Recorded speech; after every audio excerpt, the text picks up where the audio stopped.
Alors, donc on est parti pour une tier list sur la saga Resident Evil. Alors, je vais préciser d'abord une chose. On est d'accord qu'on ne parle que de la saga, on va dire, principale, que de la timeline principale, donc du 0 jusqu'au 9. Et on ne parle pas, et on parle que des remakes ou remasters quand ils existent.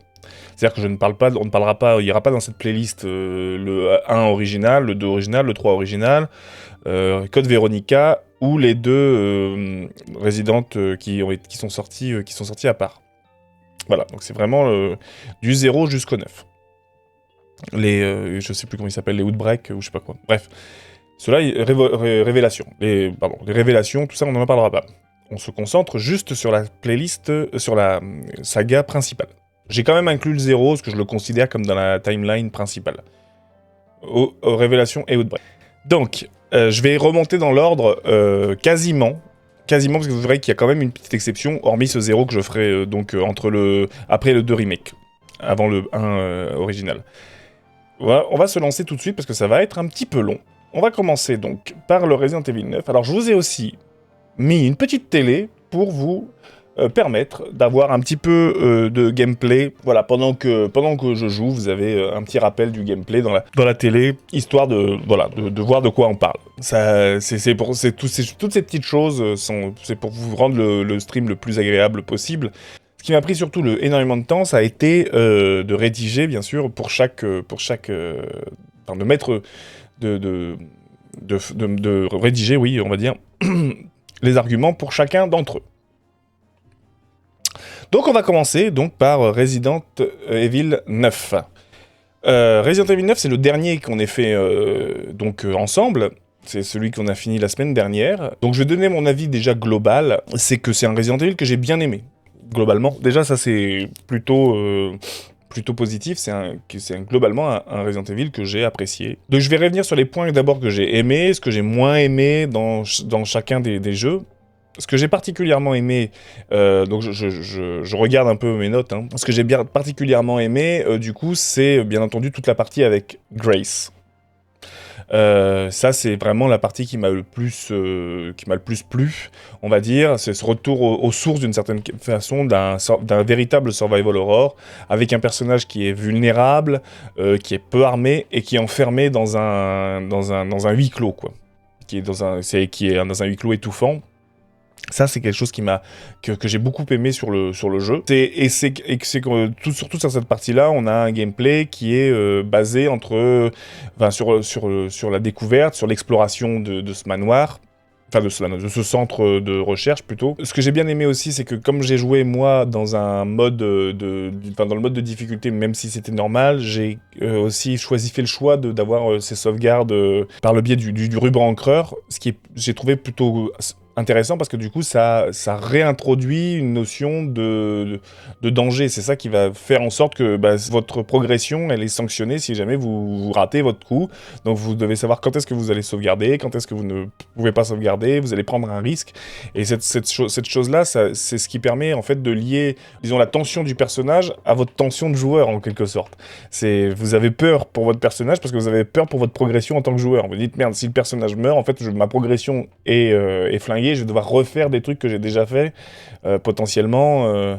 Donc ça, c'est quelque chose qu'on avait perdu sur beaucoup de Resident Evil récents et qu'on a retrouvé sur celui-là et que j'ai trouvé pour le coup assez chouette. Alors c'est dommage qu'ils aient pas poussé peut-être. Je comprends, ceci dit, qu'ils aient pas poussé le délire dans la partie avec Léon, dont je parlerai après, mais en tout cas, ce retour-là à ce système-là m'a beaucoup plu. J'ai bien aimé aussi le fait qu'ils remettent ce système des zombies qui reviennent une fois que tu les as tués. Alors certes, c'était assez horrible quand on le vit, mais en vrai c'est super cool parce que ça te recrée de la tension, un endroit où tu te dis bon, là je sais que j'ai nettoyé la zone, mais à tout moment maintenant il y a un zombie qui peut revenir et s'en prendre à moi, un zombie vénère que je pourrais pas tuer parce qu'encore une fois Grace a des armes assez limitées, donc tout ennemi un peu costaud, c'est compliqué. J'ai trouvé que la narration, en tout cas de l'arc de Grace, et tout ce qui est l'histoire notamment autour de Grace, c'est assez intéressant, parce que c'est un truc où où le personnage cherche à comprendre ses origines, et c'est toujours un truc assez sympa de partager quelque chose. Le personnage a quelque chose qu'il ignore, et on va l'apprendre avec lui, ça c'est assez chouette. Et l'immersion à la première personne fonctionne très bien sur le personnage de Grace, qui nous immerge complètement dans le jeu. Alors, ce qui me pose un petit peu... Donc ça, c'est les points positifs, c'est ce que j'ai aimé. Ce que j'ai moins aimé, du coup, bon, c'est fatalement... Il y a des points même... Alors, avant même de parler, c'est un des rares Resident Evil où j'ai des points où je suis plus mitigé. C'est pas forcément des trucs que j'ai pas aimé, mais c'est des trucs où... je suis un petit... C'est mitigé, quoi. C'est le cas de le dire. La direction artistique, même si je la trouve assez fantastique dans l'ensemble, et notamment dans l'institut où on commence au départ avec Grace, même dans l'hôtel où on est, où c'est poisseux, on a vraiment cette sensation d'être dans un endroit inquiétant et oppressif. Le commissariat aussi, le retour au commissariat qui est vraiment décrépit, qui est forcément, il y a un brin de nostalgie là-dedans, mais fatalement c'est un endroit qu'on a beaucoup visité, et de le voir dans cet état de délabrement est assez enfin voilà, fait plaisir aussi bien en tant que joueur, mais en même temps c'est cette espèce d'endroit qu'on a connu, qu'on a vécu dans plusieurs Resident Evil, le retrouver dans cet état de décrépitude.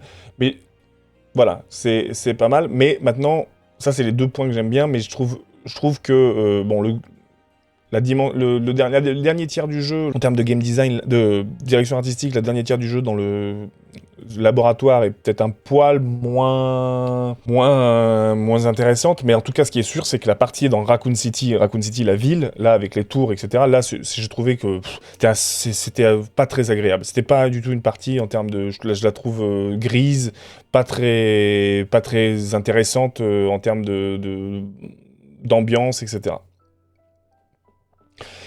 Et ce que j'ai pas aimé, pour le coup, c'est le déséquilibre. Alors, c'est le segment Léon. Léon, c'est pas que j'ai pas aimé, mais c'est que j'ai beaucoup moins aimé le segment Léon.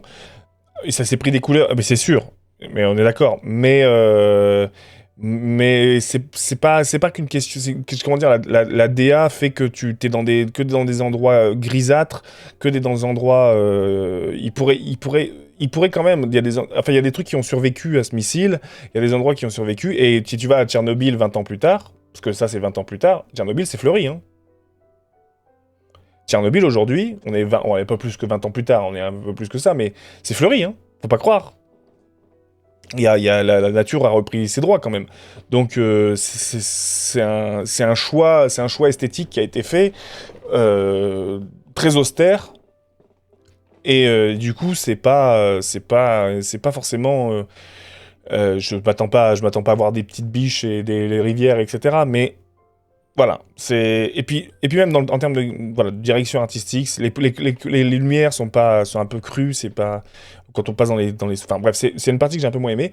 Et j'ai trouvé la fin un petit peu moins inspirée, mais ça c'est un truc qu'on va retrouver dans beaucoup de Resident Evil, la dernière partie dans le laboratoire, que je trouve quand même moins impactante que le début. Néanmoins, pour moi, ça reste un excellent cru, ça reste un des très très très bons... là, je pinaille, hein, c'est pour trouver des points un peu négatifs quand même sur le jeu, mais globalement, on est quand même sur un très bon jeu, on est quand même sur un jeu qui s'il y avait que la partie Grace, franchement, s'il y avait que le gameplay avec Grace, que ça est développé sur que ce type de gameplay là est développé sur tout le jeu avec un autre endroit, peut-être une fois qu'on est sorti du manoir, enfin du laboratoire de début là, à un autre endroit un peu plus, et éventuellement jusqu'au laboratoire, moi je l'aurais mis facilement tout en haut de la liste. Là, étant donné qu'il y a la partie Léon que j'aime moins et que je trouve un peu plus redondante, Resident Evil 9, je vais le mettre dans très bon. Moi, je le mets là. Il pourrait être là, il pourrait être excellent, il est à la limite. Hein. Il est à la limite entre très bon et excellent. Il bougera peut-être excellent après, mais je sais, s'il y avait une catégorie entre les deux, très, très, très bon plus, il serait là. S'il est soit tout en haut du très bon, soit tout en bas du excellent. Mais je le mets pas... je pourrais le... on verra à la fin, en mettant on verra ce qu'on met ici dans les excellents, voir si on le remonte, etc. Mais voilà, pour moi, il est là. Il est là, et c'est déjà pas mal, hein. Très bon, c'est... très bon, ouais, c'est sûr que c'est mieux que... Mais on va en parler de Resident Evil 6, on va en parler. Voilà pour Resident Evil 9. Je vais tout de suite, j'ai dit qu'on remontait dans l'ordre des chronologiques, et on va tout de suite faire une entorse à cette règle, puisque je vais pas parler de Resident Evil 8 tout de suite, je vais parler d'abord de Resident Evil 7. Parce que, comme je considère que Resident Evil 8 et Resident Evil 8 et Resident Evil 7 sont intimement sont liés de par leur gameplay de façon assez nette, enfin par leur histoire, pardon, plutôt que par leur gameplay justement, par leur histoire de façon assez nette. Je vais parler d'abord de Resident Evil 7 avant de pouvoir enchaîner sur Resident Evil 8, parce que je les lis quand même. Alors, Resident Evil 7. Ça a été... alors, je tiens à préciser aussi que j'avais fait, avant de le faire en stream, j'avais fait quand même pas mal de Resident Evil. J'avais fait le 1 remaster, le 2 remake, le 4 original, pas le remake, là on va parler du remake, mais j'avais fait le 4 original, le 5 et une grande partie du 6 à l'époque. Voilà. J'avais pas fini le 6, mais j'avais fait une grande partie. Et le 6 était d'ailleurs celui qui m'avait un peu dégoûté de la licence. Mais on reviendra sur le 6, on va en parler. Donc le 7 a été une découverte totale en stream avec vous. Et sincèrement, le 7 a été une très bonne surprise, globalement. Voilà. Donc ce que j'ai aimé dans le 7, c'est qu'il y a une vraie rupture qui a été faite avec ce qui précède, du full action. On est repassé à quelque chose de beaucoup plus horrifique, de quelque chose de beaucoup plus... qui revient à l'essentiel de ce qu'est le survival horror, un petit peu, notamment dans toute la première partie, toute la découverte du manoir, etc., qui est vraiment très angoissante, très angoissante, très oppressante. Le fait aussi d'avoir un personnage lambda, Ethan c'est pas un policier surentraîné, c'est pas un militaire de carrière, qui pour le coup donc n'est pas quelqu'un de super puissant, contrairement à d'autres épisodes de la saga, quasiment tous. En tout cas, c'est tous ou moins des militaires ou des policiers, à part Claire. Mais voilà. Donc, ça renforce forcément le côté survie et l'identification au personnage. D'autant plus que c'est le premier à mettre en place la vue à la première personne. Donc, on s'immerge complètement, sachant qu'il a été pensé même pour être fait en VR. Ce que je n'ai pas fait, on l'a fait en mode normal, mais j'imagine que tout ça a été pensé pour renforcer l'aspect complètement horrifique de cet épisode, de cet opus-là. On a une ambiance et une direction artistique qui est magnifique, alors surtout encore une fois, surtout dans la première partie, dans toute la partie dans le bayou, là, dans la résidence des Baker, qui est vraiment... c'est poisseux, c'est sale, on sent que ça n'a pas vécu depuis longtemps, quoi, on est dans un univers qui est mort depuis très longtemps. Donc c'est plutôt cool parce qu'on a vraiment cette sensation d'être dans un endroit pas accueillant. La traque de Jake Baker, donc le moment au début où on est dans cette maison où on est traqué par un des antagonistes, et franchement un excellent mauvais moment à passer en fin de compte, mais ça te met une tension, une pression, tu sais qu'il peut arriver à n'importe quel moment, t'es là, et c'est pareil, t'es dans une économie de ressources, t'as pas beaucoup de ressources, tu sais que tu peux pas aller au contact avec lui, donc il faut que tu te caches, donc il y a tout ce côté oppressif du personnage, que si tu sais que tu vas tomber, tu peux tomber à tout moment nez à nez avec lui, et c'est assez bien fait de ce côté-là. J'ajoute à ça qu'on a un retour de l'exploration et des énigmes, et ça c'est plutôt agréable. C'est-à-dire qu'on a des portes fermées, il faut trouver la solution, le tout dans une ambiance. Et en fait, ça participe aussi. Le fait de devoir chercher, explorer explorer cet univers-là, de pouvoir explorer cette maison et pouvoir essayer de débloquer, d'avancer, progresser dans l'histoire. renforce le côté oppressant du truc, quoi, parce qu'on cherche, et quand on cherche, on est attentif à ce qu'on cherche, et on n'est pas du tout attentif à ce qui se passe autour de nous. Les combats de boss sont plutôt pas mal. Le combat contre Jack, absolument... contre Jack, le père, donc il est assez iconique. Celui avec la mère, il est pas si mal non plus. Celui avec le fils, tout ça, ça va. J'ai envie... On va y revenir après parce qu'il y a quand même des points à revenir là-dessus, mais voilà, la narration est bien faite parce qu'on découvre tout en même temps que le personnage aussi.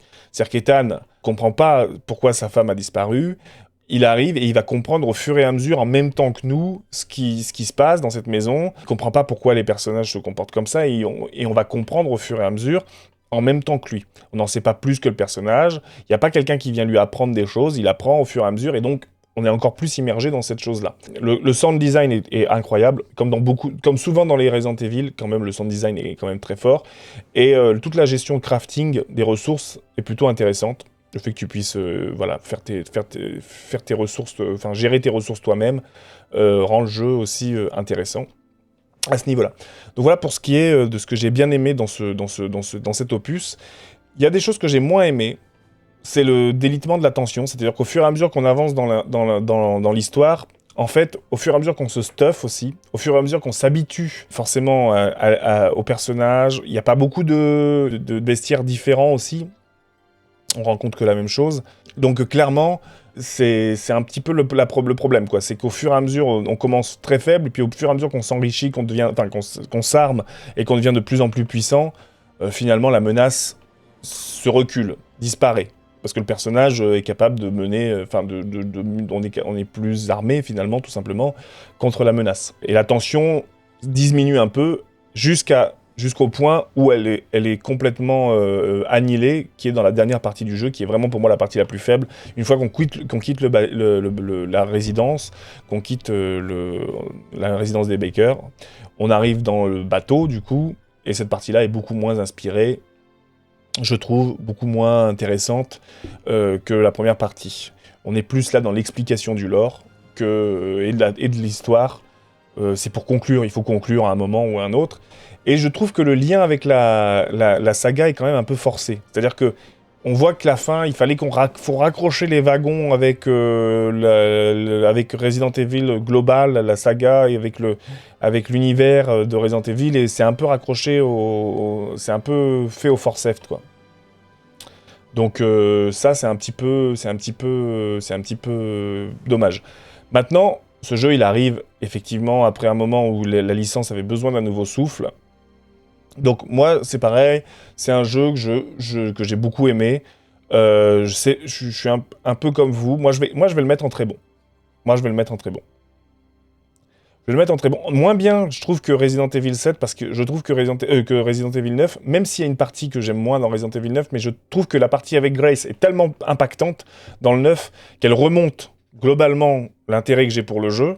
Vraiment, parce que j'ai vraiment beaucoup aimé cette partie. J'avais pas eu autant de tension que dans la partie avec Grace en jouant à Resident Evil. Et comme je les ai tous enchaînés en plus, j'avais quand même, disons, une certaine tolérance à la tension et à la peur et à l'angoisse. Et pourtant, le 9 a quand même réussi à me cueillir à certains moments. Ça baisse quand il y a de l'action, car je suis moins fan. Je suis effectivement moins fan des parties où il y a de l'action. Je trouve que ça... En fait, c'est parce que moi, quand je joue à Resident Evil, là, on va faire un petit pas de côté, mais c'est vrai que quand on joue à Resident Evil, moi, ce qui m'intéresse, c'est de jouer à un jeu d'horreur, c'est de jouer à un jeu un jeu d'horreur, et qui me fasse ressentir ce sentiment-là.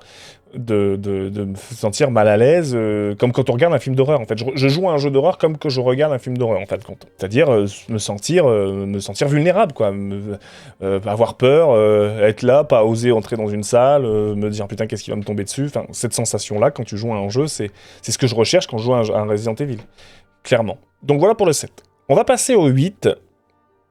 Le 8, je suis plus circonspect, pour les raisons qu'on vient d'évoquer, là, normalement. C'est effectivement le côté action qui va revenir, mais on va considérer, parce que ça reste un jeu que j'ai apprécié. Ce que j'ai bien aimé, dans le 8, entre autres, c'est la direction artistique globale du jeu. On est sur une ambiance gothique qui est assez belle, presque fantastique. On est presque dans quelque chose de fantastique. Les personnages sont très intéressants. Il y a une ambiance, une identité visuelle qui est forte, avec le château, avec le village, bien entendu, qui est le cœur du jeu. Le design des personnages est très impactant, que ce soit les ennemis, les antagonistes, les boss, etc. Tout est super, mais tout est dans une esthétique très gothique. Presque un conte, j'ai marqué, presque un conte grotesque.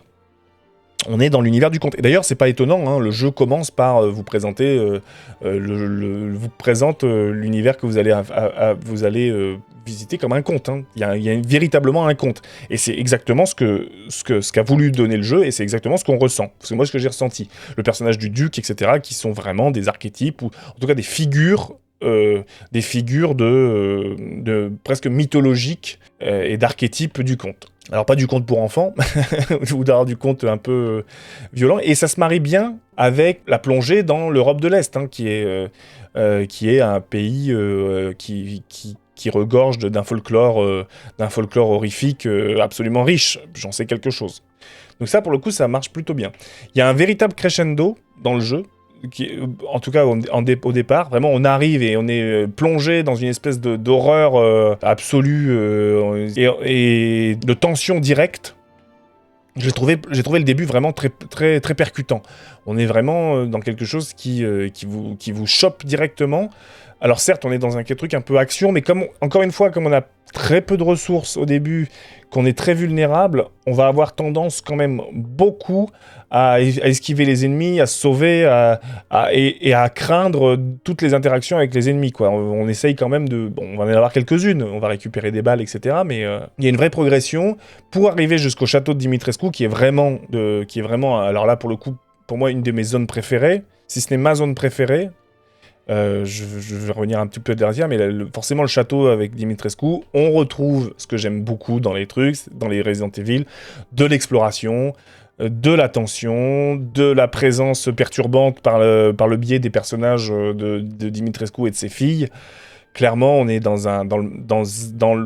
et d'exploration. L'exploration, moi j'aime beaucoup, les énigmes, les explorations, tout ça j'aime beaucoup. Donc le château de Dimitrescu, avec ce personnage qui est quand même assez emblématique. Je pense qu'on en fait trop sur Dimitrescu, je pense qu'il y a un petit côté...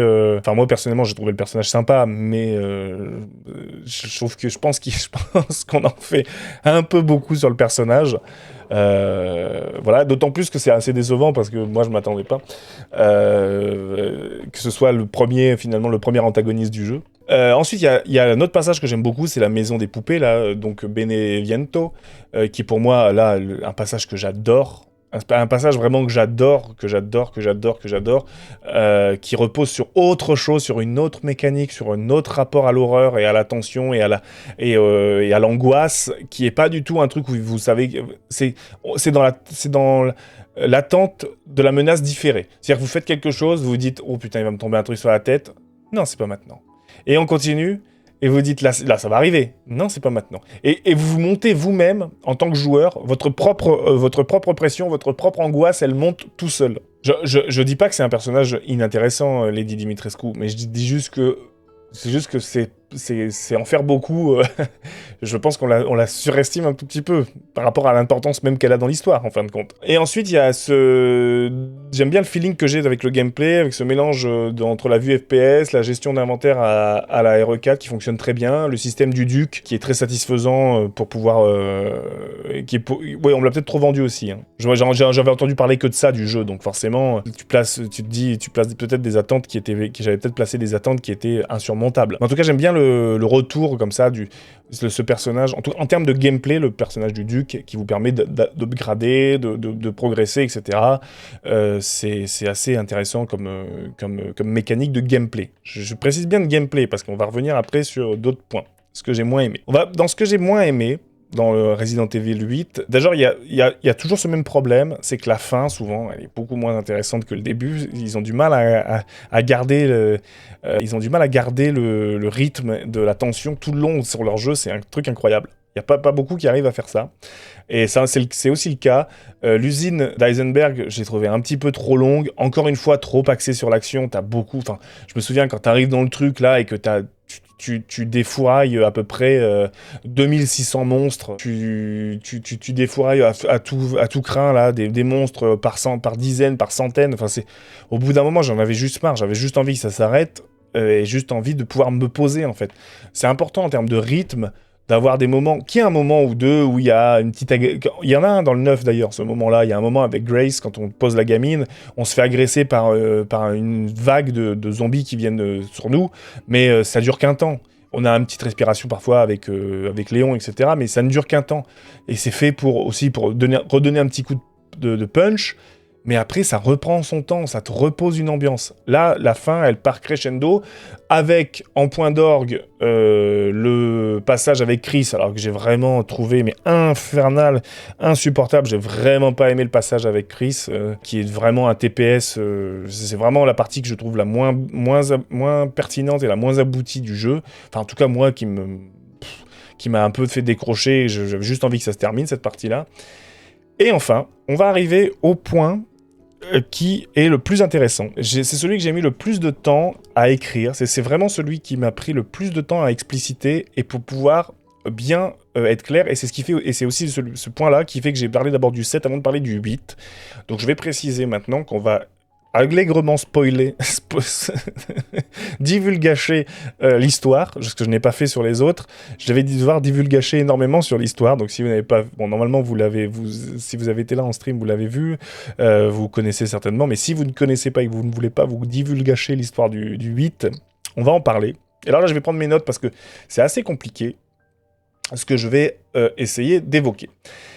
Le point noir pour moi, réellement, de ce jeu, c'est le twist. C'est le fameux twist qu'on apprend, donc, quand Ethan se fait... Alors, je ne sais plus le nom du personnage, vous allez me le dire dans le chat, mais quand il affronte donc la grande méchante, Mirinda, quand il affronte donc ce personnage-là, qu'il meurt, le personnage meurt, se fait arracher le cœur, il meurt pas d'une petite mort, il se fait vraiment arracher le cœur et détruire le cœur. Et on apprend, en fin de compte, que Ethan ne meurt pas, qu'il revient à la vie plus tard, parce qu'il est tout simplement déjà mort, et que, en fait, depuis le début du 7, il est mort, en fait, qu'il a été tué par Jack dès le début du 7, et son corps a été reconstitué par ce qu'ils appellent le mold, il me semble, en anglais. Je sais pas comment c'est le mycosète en français, mythosète, là, je sais pas quoi. Qu'il a été reconstitué. Et ce twist me dérange profondément. Parce que, pour plusieurs raisons. Le problème de ce twist, c'est que pour moi, il redéfinit a posteriori toute l'expérience que j'ai eue dans Resident Evil 7. C'est pour ça que je voulais parler d'abord de Resident Evil 7, avant de parler du 8. C'est pour ça que j'ai fait ce point-là. C'est que pour moi, ça ne fonctionne pas. Ce twist ne fonctionne pas. Et on peut pas me dire que Ethan est mort au début de Resident Evil 7, parce que sinon ça veut dire que toute mon expérience dans Resident Evil 7 est basée sur quelque chose qui n'existe pas. Je vais expliquer sur 2 points, parce qu'il y a 2 points qui sont intéressants, ce que ça questionne comme ça. Donc ça a une incohérence narrative. Dans le 8, dans le 7, donc si on te dit que dans le 7 t'es mort, ok, pourquoi pas. C'est que t'as vraiment pas compris. Ah non, moi j'ai très bien compris. Par contre, il y a un truc qui fonctionne pas. Si jamais Ethan est mort, si jamais on part du principe que Ethan a été reconstitué, comment se fait-il que la famille Baker ne le calcule pas, c'est-à-dire continue à le traquer comme si c'était une victime? Ça, c'est le premier point.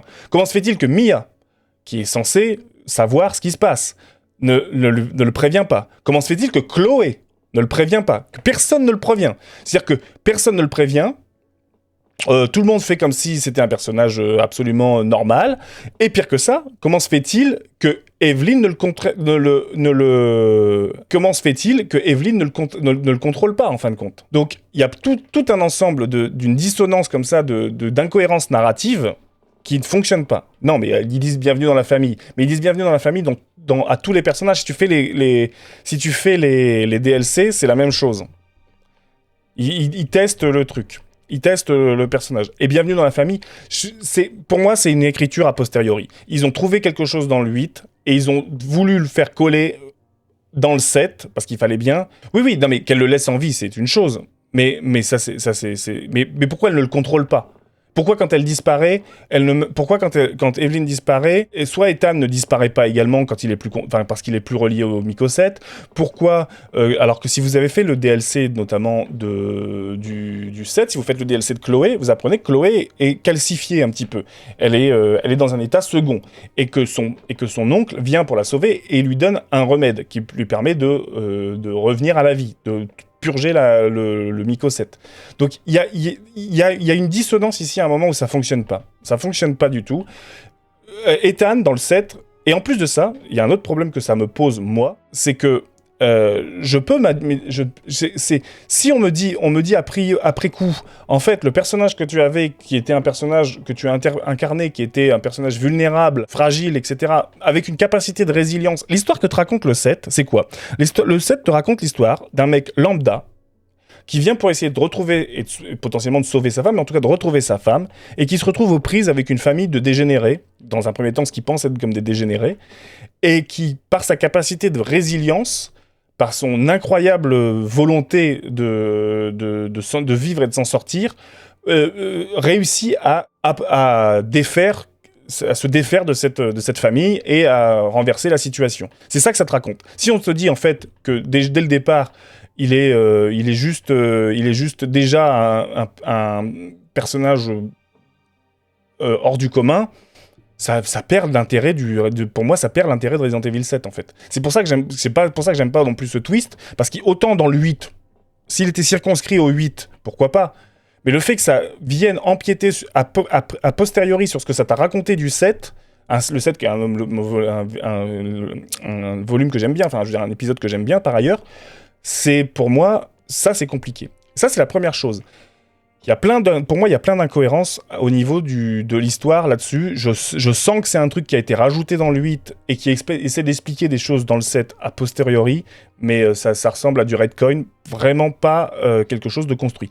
Et il y a une autre chose qui est plus intéressante, et moi je trouve que, et là pour le coup c'est un autre point, mais qui m'intéresse encore plus, c'est la dissonance ludonarrative. Là on va utiliser un terme un peu compliqué, mais c'est pour ça que je voulais vraiment prendre le temps de bien expliquer sur le 8.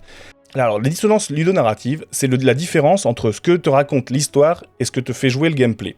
Je vais prendre des exemples pour que ce soit clair, pour que ce soit simple. L'histoire te raconte quelque chose, et il faut que le gameplay te raconte soit dans la même veine. En gros, la dissonance ludonarrative, si tu veux prendre un exemple, c'est ton personnage qui, en cinématique, est capable de voltiger partout, de faire des acrobaties, de sauter par-dessus les voitures, etc., fait des bonds de 5 mètres, et dans le jeu, est incapable de passer une barrière de 30 cm. Ça, c'est une dissonance ludonarrative. C'est-à-dire que ce que te raconte l'histoire n'est pas ce que te raconte le gameplay. Alors ça peut prendre des endroits plus ou moins forts selon le jeu, bien entendu. Mais c'est typiquement ça. Et là, pour moi, elle ne fonctionne pas. Il y a une énorme dissonance narrative. C'est que tu ne peux pas mettre un personnage qui est physique, enfin qui est de toute évidence un personnage qui ne peut pas mourir dans un contexte où il meurt. Je m'explique. Dans un jeu, tu as deux possibilités pour gérer la mort des personnages. Pour le joueur. Soit tu fais le choix que font beaucoup de jeux, c'est-à-dire de mettre une sauvegarde, et en gros, ton personnage, quand le joueur meurt, le personnage, lui, n'est pas mort. Il revient en arrière et il reprend l'histoire à l'endroit où il est. Et c'est normal, parce qu'il va revivre exactement tout ce qu'il veut, parce que lui, il n'est pas censé mourir, il est censé arriver à la fin de son histoire, il n'est pas censé mourir tué par exemple, si je prends Resident Evil le premier, pour prendre quelque chose de tout assez simple, tu sauvegardes à la machine, la ruban machine, tu vas dans le château, tu tombes sur un hunter qui te tue, bon, bah, ton personnage reprend à la machine, mais il a pas vu il a jamais vu, si tu veux, lui, à l'endroit T de sa timeline de personnage, il a jamais rencontré le hunter. Toi, en tant que joueur, tu sais qu'il va y en avoir un, mais lui, en tant que personnage, ne le sait pas. Ce qui fait que c'est pour ça que vous revivez les mêmes cinématiques, le personnage peut revivre 50 fois la même cinématique. Il est dans sa boucle de narration à lui. Ce qui n'est pas la même chose. Donc ça, c'est quand on choisit de faire ce choix-là. On peut faire le choix inverse et d'intégrer la mort dans le gameplay, dans le gameplay et dans la narration. C'est le cas, par exemple, dans un jeu que je vous recommande de faire si vous ne l'avez jamais fait, qui s'appelle Rogue Legacy. C'est un petit jeu de de plateforme dans lequel vous incarnez un personnage, vous allez dans un château, c'est un platformer, vous tapez les monstres, etc. Puis à un moment, si vous mourrez, votre personnage meurt, et c'est raconté dans l'histoire qu'en fait, le personnage que vous allez incarner par la suite, c'est sa descendance. C'est son fils ou c'est sa fille. Et ainsi de suite, son fils et sa fille, vous allez aller dans le même château que votre père, qui aura changé parce qu'il y a bien un processus magique qui fait que ça change. Vous allez à nouveau combattre, etc. Et au fur et à mesure, de génération en génération, forcément, vous récupérez de plus en plus de stuff, de plus en plus de compétences, etc. Et votre personnage est de plus en plus fort et vous pouvez aller de plus en plus loin jusqu'à la fin du jeu. Mais c'est compris. Oui, alors mais ça ne change pas. Que justement il est mort, mais sa volonté de sauver sa femme a pris le dessus sur le contrôle d'Evelyn, on peut considérer que ça explique, si tu veux, ça peut expliquer vaguement, ça peut expliquer vaguement, mais ça n'explique pas pourquoi les personnages dans le set ne sont pas conscients que Ethan est différent, ne lui disent pas, ne cherchent pas à le sauver, etc. Ça, pour moi, ça ne règle pas ce problème-là. Mais là, on est sur autre chose. On est sur la dissonance ludonarrative. Là, en l'occurrence, donc on a deux choix. Soit la sauvegarde et le personnage meurt dans sa timeline et revient à un point antérieur, soit c'est compris c'est inclus dans le gameplay, c'est inclus dans le processus de gameplay et dans l'histoire. Les deux sont liés, l'histoire et le gameplay, et votre personnage revient, mais on a intégré le fait qu'il soit mort et qu'il revienne. Soit ça peut être une malédiction, ça peut être plein de choses qui sont mises en place, mais c'est ça. Alors, à la fin du set, on peut considérer qu'elle essaie de le manipuler parce que Ethan est tombé dans une espèce... À un moment, il s'est fait un peu embourbé dans le machin, là. Ils sont sous l'emprise de Evelyn, mais pas quand il a mis le vaccin. Quand il lui met la cure, le machin, là, je veux dire, quand on choisit entre Mia et Chloé pour savoir qui va avoir le vaccin, je suis désolé, on fait un choix, et là, on la soigne de l'emprise, théoriquement, d'Evelyn, c'est pour ça qu'elle n'arrive plus à la contrôler après, alors qu'elle y arrive. C'est le truc du 8 qui prend le relais. Oui, mais d'accord, mais alors, dans ce cas-là, il suffisait juste de faire un passage dans le 8, il suffisait juste de circonscrire cet effet de twist dans le 8. Mais encore une fois, là, je suis plus dans l'histoire. Moi, je suis dans la dissonance ludonarrative. Le problème, c'est que Resident Evil 8 ne choisit pas entre deux options. Il fait les deux. C'est-à-dire qu'un personnage qui est invulnérable dans la cinématique, mais qui est vulnérable dans le gameplay. Et ça, pour moi, ça fonctionne pas. Ça ne peut pas fonctionner. Soit le personnage est invulnérable tout le temps, donc si on meurt dans le jeu, eh bien, ça doit être intégré dans le gameplay que votre personnage revient à la vie, mais dans ce cas-là, tu tues le twist, hein, forcément. Soit tu l'intègres pas. Soit c'est quelque chose qui fonctionne pas. Pour moi, là, ça se percute. Dans tous les RE, c'est pareil. Ah non, parce que dans les autres RE, ton personnage n'est pas invulnérable. Ton personnage, on ne te dit pas que ton personnage est invulnérable. On ne te dit pas que ton personnage est invincible. Dans RE1, t'as pas un personnage qui meurt dans une cinématique et qui revient. Le seul qui fait ça, c'est Wesker, à la limite. Mais Wesker, on sait qu'il est... dans les cinématiques du 3 Remake, elle prend des roquettes à 2 cm. Oui, mais ça, c'est autre chose. Ça, c'est une convention de jeux vidéo. C'est une convention qui est que le personnage, le héros, ne meurt pas. Mais elle meurt pas. Elle prend une roquette à 2 cm, elle meurt pas, mais elle meurt pas. C'est pas qu'elle est invincible ou qu'elle est invulnérable. Et le jeu ne te dit pas, en fait, Jill n'est pas morte parce que Jill est indestructible aux roquettes. À aucun moment, le jeu ne te dit Jill ne meurt pas parce qu'elle est indestructible aux roquettes. Le jeu ne te dit pas cette chose-là. Tandis que le Resident Evil 8, le jeu te dit, l'histoire te dit, Ethan ne meurt pas car il est déjà mort et qu'il est indestructible. L'histoire te le dit. La narration te le dit, le gameplay te dit l'inverse. Le gameplay te dit, si tu rencontres un lycan et que tu fais pas gaffe, il te tue. Il te tue et c'est fini. T'es obligé de reprendre à une sauvegarde. Non, le lycan peut pas te tuer. Si tu te fais tuer par un lycan, t'es au sol, et 2 heures après, tu te relèves. Oui, mais ça, encore une fois, elle prend cher, mais elle ne meurt pas. Ça, c'est du gameplay. On peut considérer que c'est irréaliste, que normalement, si elle prend une roquette, elle devrait mourir. On peut considérer que c'est pas réaliste. Ça, c'est autre chose. On peut se dire, oui, effectivement, si elle se... Mais il y a une dissonance ludonarrative qui est présente dans tous les Resident Evil, qu'on accepte pour du gameplay. Je vais vous le dire laquelle. Théoriquement, quand vous vous faites mordre par un zombie, vous êtes censé devenir un zombie. Les personnages de Resident Evil ne meurent jamais à cause de ça. Ça, c'est une dissonance ludonarrative qui n'est pas réglée et qui ne fonctionne pas dans aucun des Resident Evil. Normalement, quand ils se font mordre par un zombie dans le jeu, ils devraient se transformer en zombie. Ça, c'est complètement une dissonance ludonarrative qui est présente dans tous les jeux. On est d'accord qu'on l'accepte parce que c'est une convention de jeu, parce que sinon, ils sont immunisés. Mais voilà, mais personne te dit qu'ils sont immunisés, personne te dit qu'ils sont en adamantium, voilà. Mais c'est la base de 100%. Mais je suis tout à fait d'accord, t'es obligé de faire c'est une convention que t'es obligé d'accepter. Tu joues toujours les immunisés, mais forcément, t'es obligé de jouer des personnages, parce que sinon... Ou alors, si, tu pourrais faire comme dans... je crois que dans... Par exemple, prenons un autre jeu où il y a des infectés. Prenons The Last of Us. Il me semble que Joel ne se fait jamais mourir, ne se fait jamais tuer par une morsure. Le joueur, quand tu te fais tuer par... Enfin, tu ne se fais jamais aggro par une morsure. C'est-à-dire que là, il se fait mettre des coups de poing, il se fait tuer par des morsures, mais ce que je veux dire, il se fait mettre des coups de poing, il se prend des balles, il se prend des trucs, il se prend des roquettes, mais il ne se fait pas... Non. Dans The Last of Us, Joel n'est pas immunisé. Non, je spoil pas, mais il est pas immunisé. Non, pas du tout. Ah mais non, il te semble que si, mais moi je te dis que non. J'ai pas tout fait The Last of Us, je vous parle pas du 2, hein, je vous parle vraiment du premier. Joel n'est pas immunisé. Ah, j'en suis sûr, je l'ai fait 3 fois le jeu. Donc je suis persuadé que Joel n'est pas immunisé, et je suis quasiment certain que Joel ne se fait jamais mordre par un infecté. De toute la partie en gameplay. Il se prend des coups de droite des méchants, il se prend des coups de ce que tu veux, et si il se fait mordre, quand il se fait mordre, dans le gameplay, il meurt. C'est game over, et tu reprends au début. Mais c'est sûr et certain. Ils ont réussi à régler ce problème-là, c'est que le personnage ne se fait pas niaquer. Et c'est même un élément de gameplay. Enfin, pas un élément de gameplay, mais c'est un élément de l'histoire. Donc on va pas parler de The Last of Us ici, mais il y a des jeux qui ont fait qui ont pris ce principe-là de cohérence. C'est pas quelque chose d'être réaliste. On peut dire, c'est pas réaliste de prendre une roquette et de pas mourir. C'est vrai. C'est pas réaliste. Mais est-ce que c'est cohérent ? Bah, c'est le personnage, tant mieux, il a réussi à se cacher derrière une chaise et il a pas pris la roquette. Ça n'a aucun sens. Mais de toute façon, il y a plein de choses qui n'ont aucun sens. Mais tout ce que je voulais dire, voilà.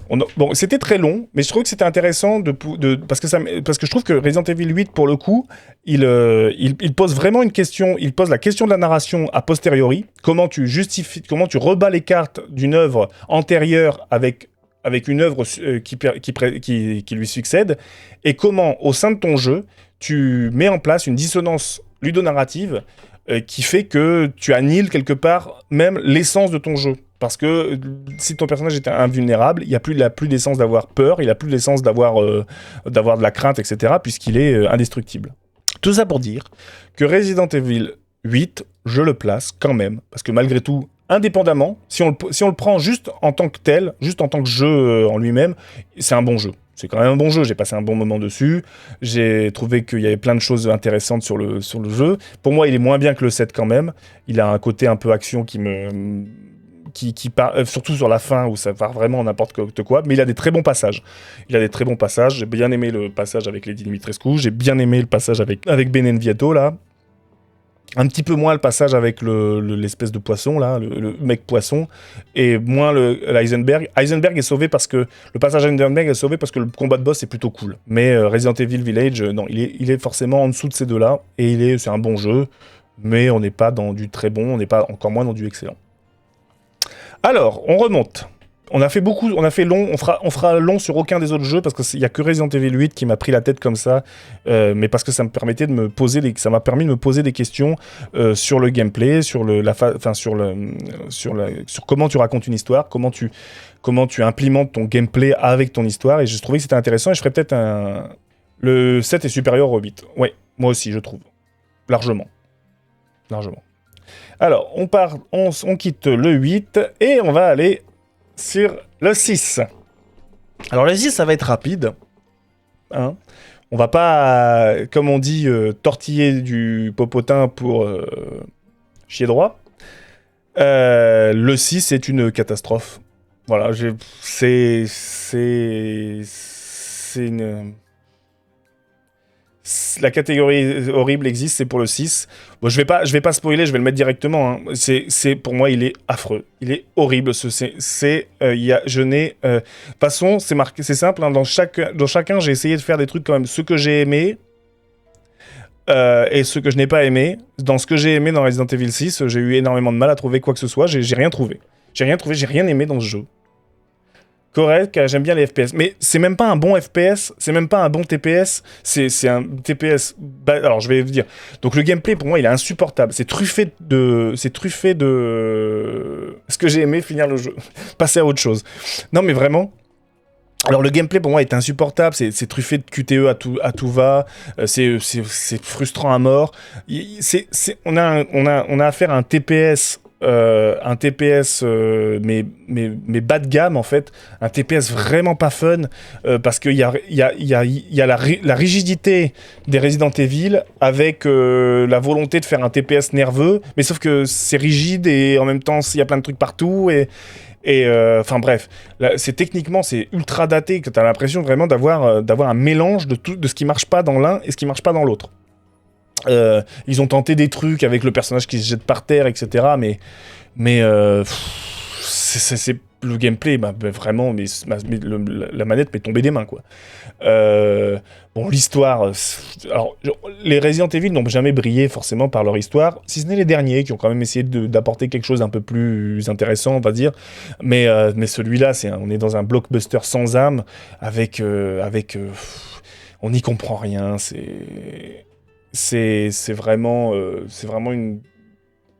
vraiment, on ne comprend rien à l'histoire, il n'y a pas d'enjeu réel, ça dilue complètement l'identité de la série Resident Evil dans quelque chose qui est un gloubi-boulga pas intéressant. La direction artistique, alors là on va en parler parce que autant dans l'ensemble les jeux, je trouve que la direction artistique des Resident Evil est plutôt correcte, voire très bonne, voire excellente, autant celle-là c'est une catastrophe. Le passage avec, la partie avec Léon, j'avais la nausée, c'est tellement moche, tout est noir, tout est sombre, ils ont réussi à rater, on a l'impression que c'est un cache-misère, qu'ils ont tout mis la luminosité au plus bas pour pas qu'on voit à quel point leur jeu est laid. Pour ce qui est du rythme, le rythme est infernal, le jeu est horriblement long, et horriblement long pas dans le bon sens du terme, parce qu'un jeu pourrait être long et rythmé, mais là il est pas rythmé, et en plus de ça, il t'oblige à refaire des passages que t'as déjà fait, les refaire avec d'autres personnages. C'est-à-dire, t'as pas assez souffert une première fois, on va te refaire souffrir une deuxième fois sur un passage insignifiant et désagréable. Tu l'as fait une fois, t'en as chié, tu vas le refaire une deuxième fois et tu vas pas plus kiffer la deuxième fois que la première fois parce que ça sera toujours aussi raté. La coop est ratée. Alors pour le coup là je l'ai fait en solo, mais la coop est pas réussie. Je me souviens de l'avoir fait à l'époque. Et on n'avait pas aimé la coop. C'est parce que le problème, c'est que le game design, le level design des niveaux en coop, il est pourri. Enfin, il fonctionne pas. On va en parler. On en parlera un petit peu par rapport au 5, mais parce que forcément, le 5 et le 6, il y a des accointances. Mais franchement, même en termes de jeu d'action pur, il est pas satisfaisant, quoi. Donc bon, pour tous ces points-là, je me dis vraiment, Resident Evil 6, c'est l'erreur de casting. C'est pas étonnant d'ailleurs qu'après ça, ils aient fait un virage à 180 degrés pour aller faire un autre jeu qui est Resident Evil 7, qui remet complètement l'accent sur l'oppression, le fait d'être seul. Alors le fait d'être deux aussi tout le temps, enfin bref. Pour avoir peur ou pour avoir ne serait-ce qu'une simple émotion de tension dans Resident Evil 6, je pense qu'il faut avoir 4 ans et demi, et, parce que tu retrouves rien de ce que tu as envie de retrouver dans un Resident Evil. Ça pourrait être un TPS basique où tu tapes sur des zombies, où tu tapes sur n'importe quoi. Ce jeu n'a pas d'âme. Voilà, ce jeu est une erreur de casting pour moi dans la série. En plus, il y a vraiment pas grand-chose à sauver, quoi. Alors on va me dire, on va pas épiloguer là-dessus, on va passer au 5. On va me dire, si t'as pas aimé le 6, t'as pas aimé le 5. Alors, j'ai pas la même conception et j'ai pas le même ressenti et pas le même rapport, je vais tout de suite le dire avec le 5. Le 5, il y a probablement un peu de nostalgie qui va parler en moi, parce qu'on est... Enfin, je sais pas, je suis quelqu'un aussi de subjectif. Mais le 5 n'est pas aussi horrible que l'a été l'expérience du 5, n'est pas aussi horrible que l'a été l'expérience du 6. Le 5, c'est un jeu que j'ai beaucoup fait à l'époque, quand il est sorti, que j'ai beaucoup fait en duo, que j'ai beaucoup fait en coop avec mon frère, sur écran splitté, hein, c'était comme ça, que j'ai beaucoup fait, énormément fait d'ailleurs. Et pour moi, il y a beaucoup de choses quand même qui fonctionnent mieux dans le 5 que dans le 6. J'aime bien gueuler sur Shiva, c'est vrai. C'est pour moi l'expérience coop dans le 5, à l'inverse du 6, où je trouve qu'elle fonctionne pas parce que le jeu est brouillon. Le jeu est très brouillon.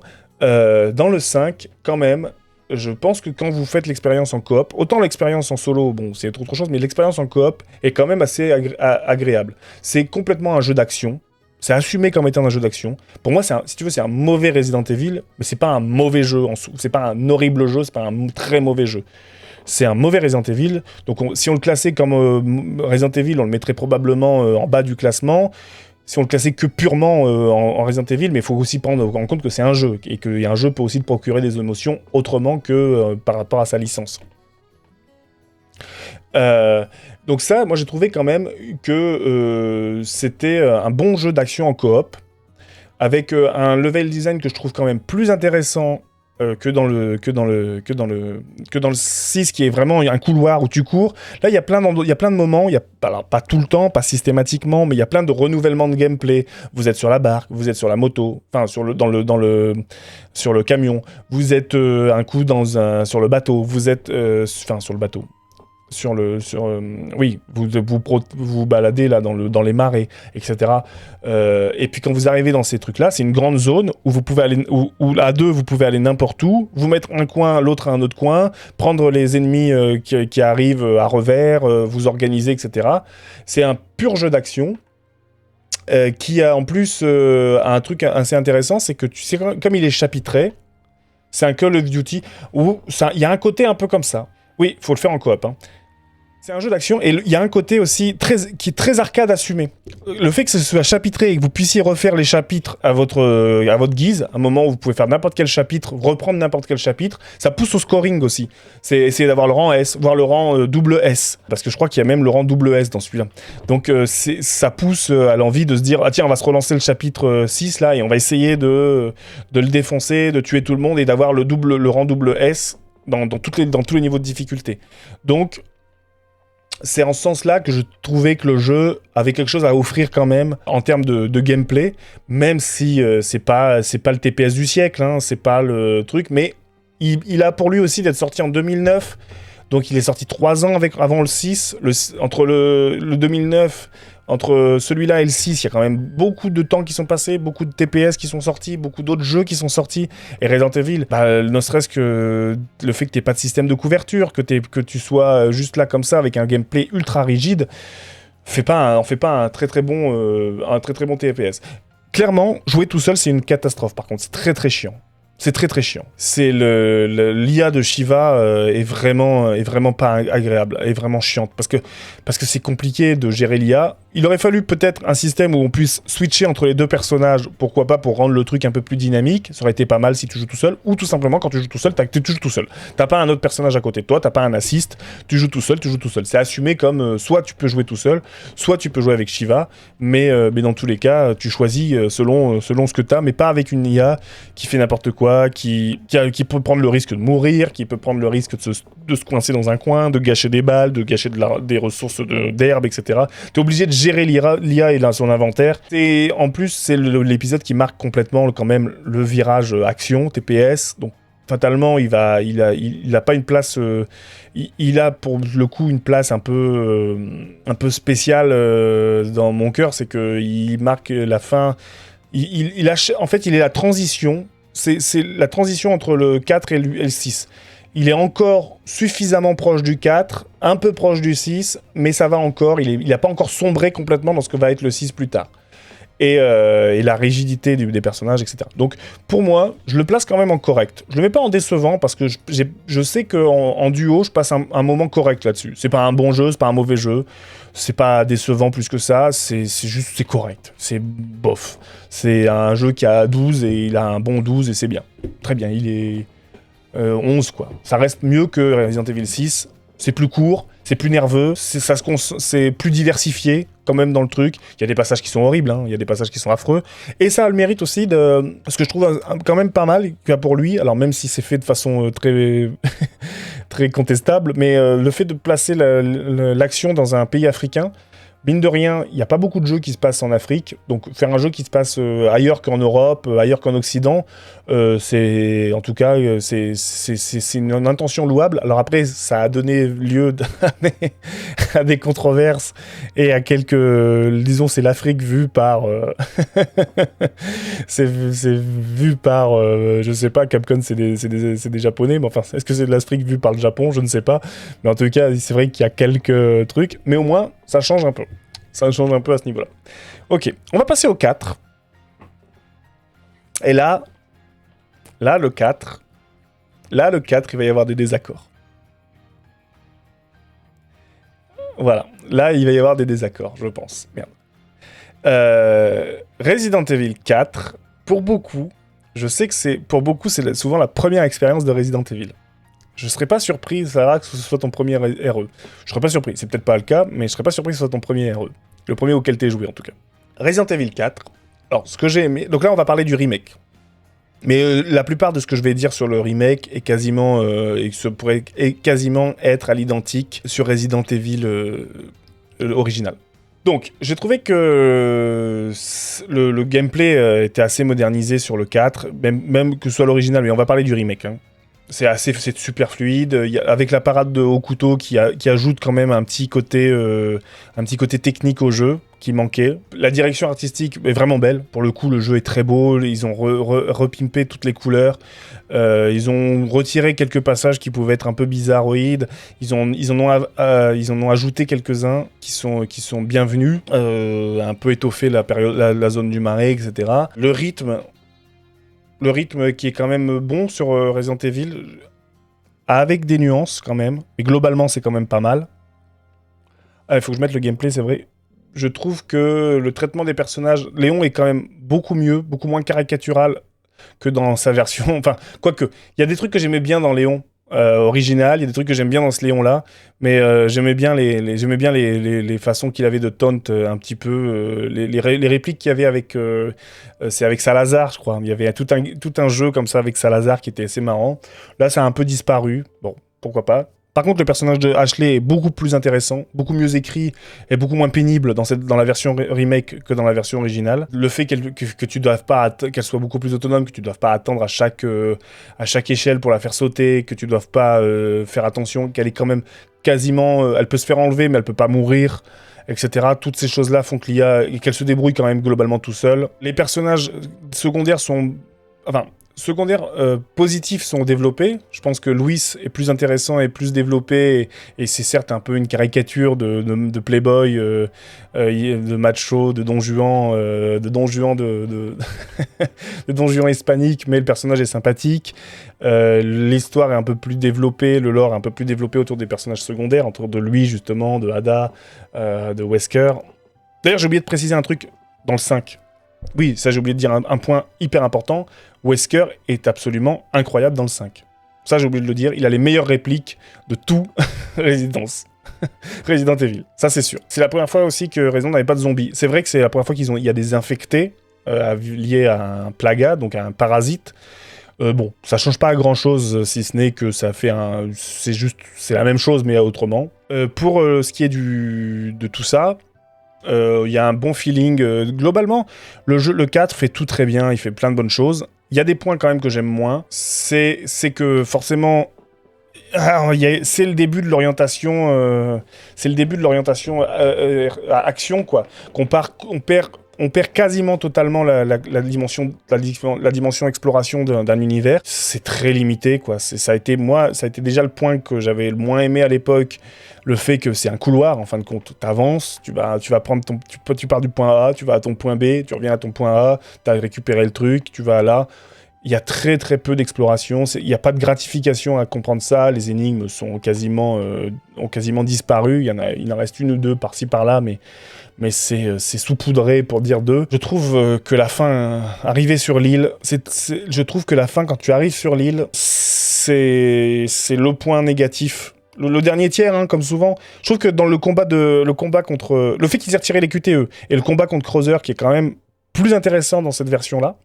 Les combats de boss ont été refaits, à part le dernier Sadler, qui est quasiment à l'identique, mais certains des combats de boss ont été, notamment je pense à Salazar et à Krauser qui ont été refaits, et c'est pas plus mal parce qu'ils sont peut-être plus intéressants, voire beaucoup plus durs pour ce qui est de Salazar. Les QTE sur console, on les a encore. Ah oui, c'est vrai que tu m'avais dit qu'on les avait encore sur console. Moi, je les jouais sur le problème de héros, ils veulent trop en rajouter. Et la fin sur l'île, c'est trop, ça n'en finit plus.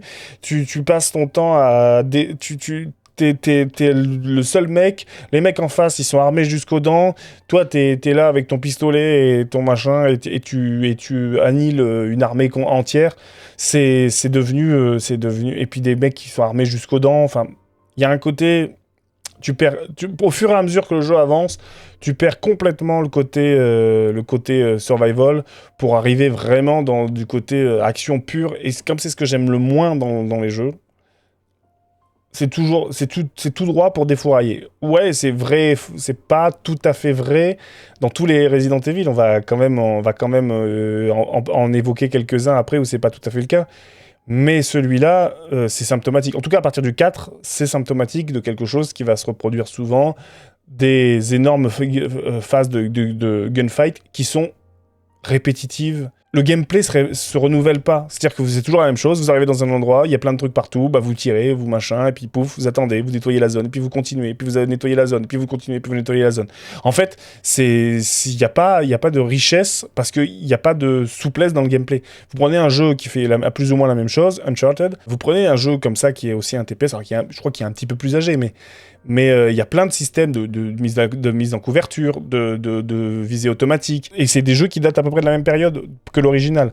Peut-être un petit peu après, mais là, en refaisant ce volume-là, ils auraient pu se permettre de remoderniser un tout petit peu le gameplay des gunfights, en faire quelque chose d'un peu plus intéressant, un peu plus diversifié, un peu moins répétitif. Quand tu penses que tu arrives à la fin d'un héros, t'es même pas arrivé à un tiers. Ouais, mais c'est long, hein. C'est long. La fin, après Salazar, là... Après, il y a toujours des moments... Bravo, mais le problème, c'est que quand t'as trop de moments d'action, que t'as plus de moments pour te poser, que t'as plus de moments pour souffler un peu, ça devient frénétique, et moi, ça me fatigue, en fait. Donc... Voilà. Donc c'est là que je vais avoir vraiment une opinion très impopulaire vis-à-vis du 4, mais parce que moi le 4, contrairement à beaucoup, qui a été le premier jeu et donc la découverte dans la licence, moi ça a été, il arrivait après, après que j'ai fait le 1, le 2, le 1 remake, le Veronica, etc. Donc il arrive là-dessus. Moi, j'ai adoré les jeux, les premiers Resident Evil. Il arrive là-dessus, et d'un seul coup, on me dit, bah non, en fait, là, on change de jeu, on change d'univers, on change de registre de jeu. T'es plus dans un survival horror, t'es dans un jeu d'action. Ah, ok. Le jeu va pas te faire peur, le jeu va juste te mettre face à des ennemis que tu vas devoir affronter. Et du coup, donc le jeu, c'est pour moi, c'est un bon jeu. Ça, y a pas de souci. C'est un bon jeu, c'est un jeu que j'apprécie, c'est un jeu que j'ai pris du plaisir à faire, mais je le mettrai pas en excellent, ça c'est sûr. Parce que pour moi, il y a trop de choses qui ne me plaisent pas dans le jeu, qui me rebutent un peu. C'est un bon jeu, mais un mauvais RE. C'est vrai que y a un côté un peu comme ça. C'est un bon jeu, et moi je vais donc le mettre en bon jeu. Pour moi, c'est un bon jeu. C'est au-dessus de Village quand même. Enfin, c'est kiff-kiff. En vrai, Village et Resident Evil 4, pour moi, c'est un peu kiff-kiff. J'ai pris du plaisir sur Village, j'ai pris du plaisir sur RE4, mais j'ai pris plus de plaisir sur le 9, et j'ai pris plus de plaisir sur le 7, clairement. Je le mets là. C'est vraiment l'opinion la plus impopulaire qu'on puisse avoir, parce que je sais à quel point il est placé sur un piédestal pour beaucoup, mais je pense qu'il y a le côté nostalgie, il y a le côté premier RE pour beaucoup de joueurs qui jouent. Donc voilà. Donc là, oui, ah oui, c'est un truc qu'on précise, mais on fait une tier list des Resident Evil les uns par rapport aux autres, hein, pas par rapport au jeu en tant que tel, parce que sinon, forcément, il y a des classements. Moi, c'est le côté nostalgique. J'ai commencé avec le 1, donc c'était pas mon premier. Après, il y a une question de goût et de gameplay aussi, hein, qui joue. Moi, je le mets là parce que le gameplay que je préfère, et on le voit avec déjà le début de la playlist, avec le 9 et le 7, le 9, ce qui le met si haut, c'est parce qu'il y a toute la partie avec Grace que j'ai adoré, que ce soit au début et même un peu à la fin, que j'aime un petit peu moins, mais quand même. S'il y avait que la partie avec Léon, celui-là, il serait ici dans bon avec les autres, hein. Ce serait un bon jeu, j'aurais pris du plaisir à y jouer, mais il serait pas dans cette catégorie-là. Il serait pas à la frontière du excellent, s'il y avait pas la partie avec Grace. Moi, c'est parce qu'il y a la partie avec Grace qui m'offre quelque chose que j'aime, que ça le remonte un peu dans ma tier list. Resident Evil 3. Ah. Ah! Ah! Resident Evil 3. Voilà. Là, je pense qu'on va avoir pas mal de points de désaccord sur Resident Evil 3. Alors, Resident Evil 3, remake. Je parle du remake, hein, parce que l'original, je l'ai pas fait. Pour le coup, l'original, je l'ai pas fait du tout. Alors, je vais commencer par ce que j'ai aimé. J'ai beaucoup aimé dans Resident Evil 3 le passage. Déjà, je vais commencer par le personnage de Carlos Oliveira, que j'aime bien. Je trouve que c'est un personnage qui est sympa.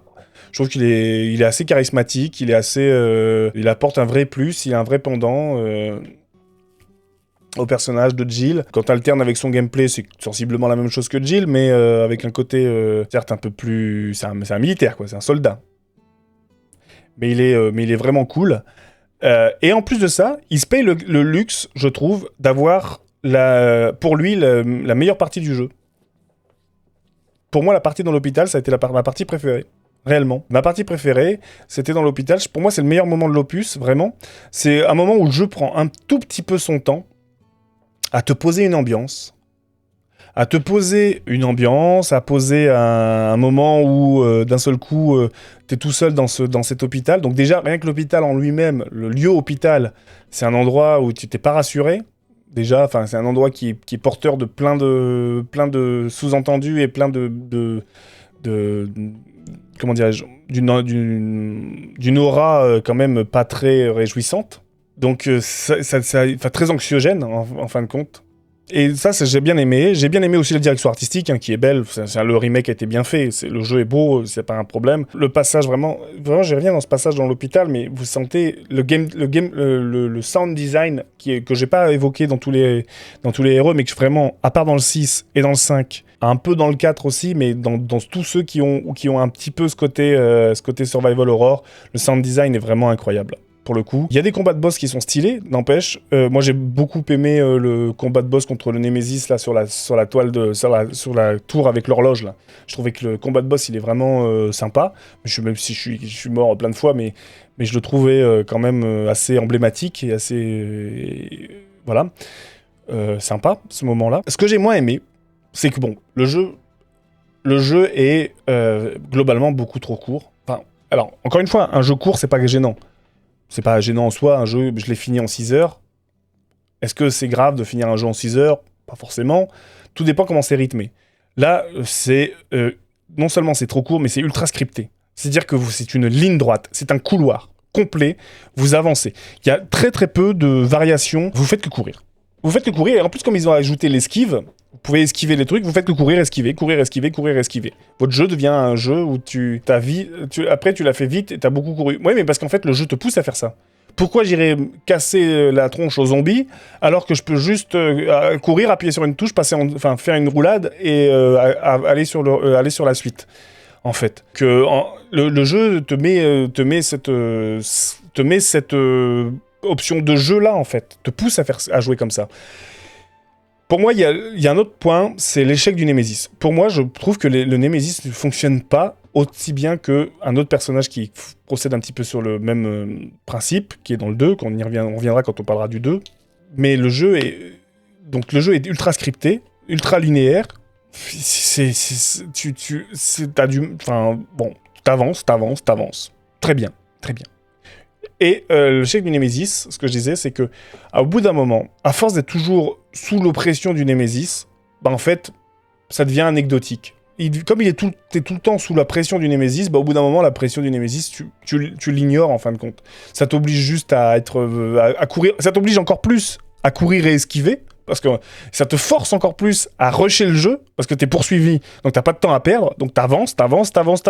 Et c'est pour ça que je dis que le jeu se termine vite, parce que t'es poussé à en fait avancer à toute vitesse. Au-delà du fait que le jeu est court, par sa mécanique de Nemesis, qui est présent quand même une grande partie du jeu, tu fonces et comme au lieu d'apparaître à des moments de tension où d'un seul coup où il apparaîtrait et il te mettrait une vraie angoisse, une vraie pression, comme il apparaît très souvent, comme il revient, tu te dis bon il va revenir là le Nemesis. Oui, mais tu peux l'affronter le Nemesis, oui, mais ça n'a pas l'intérêt de l'affronter. Enfin, je l'ai fait péter une fois ou deux histoire de récupérer du stuff, ce que je ne savais même pas.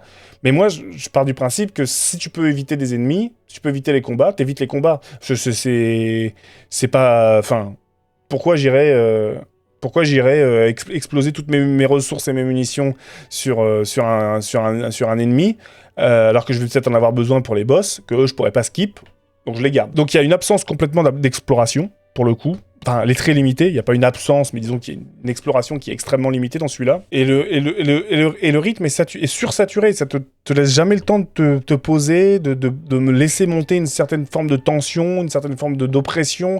C'est comme une espèce de jeu sous stéroïde, quoi. T'avances. Et si tu t'arrêtes, je sais pas si vous avez... C'est Crank, le film, je crois que ça s'appelle.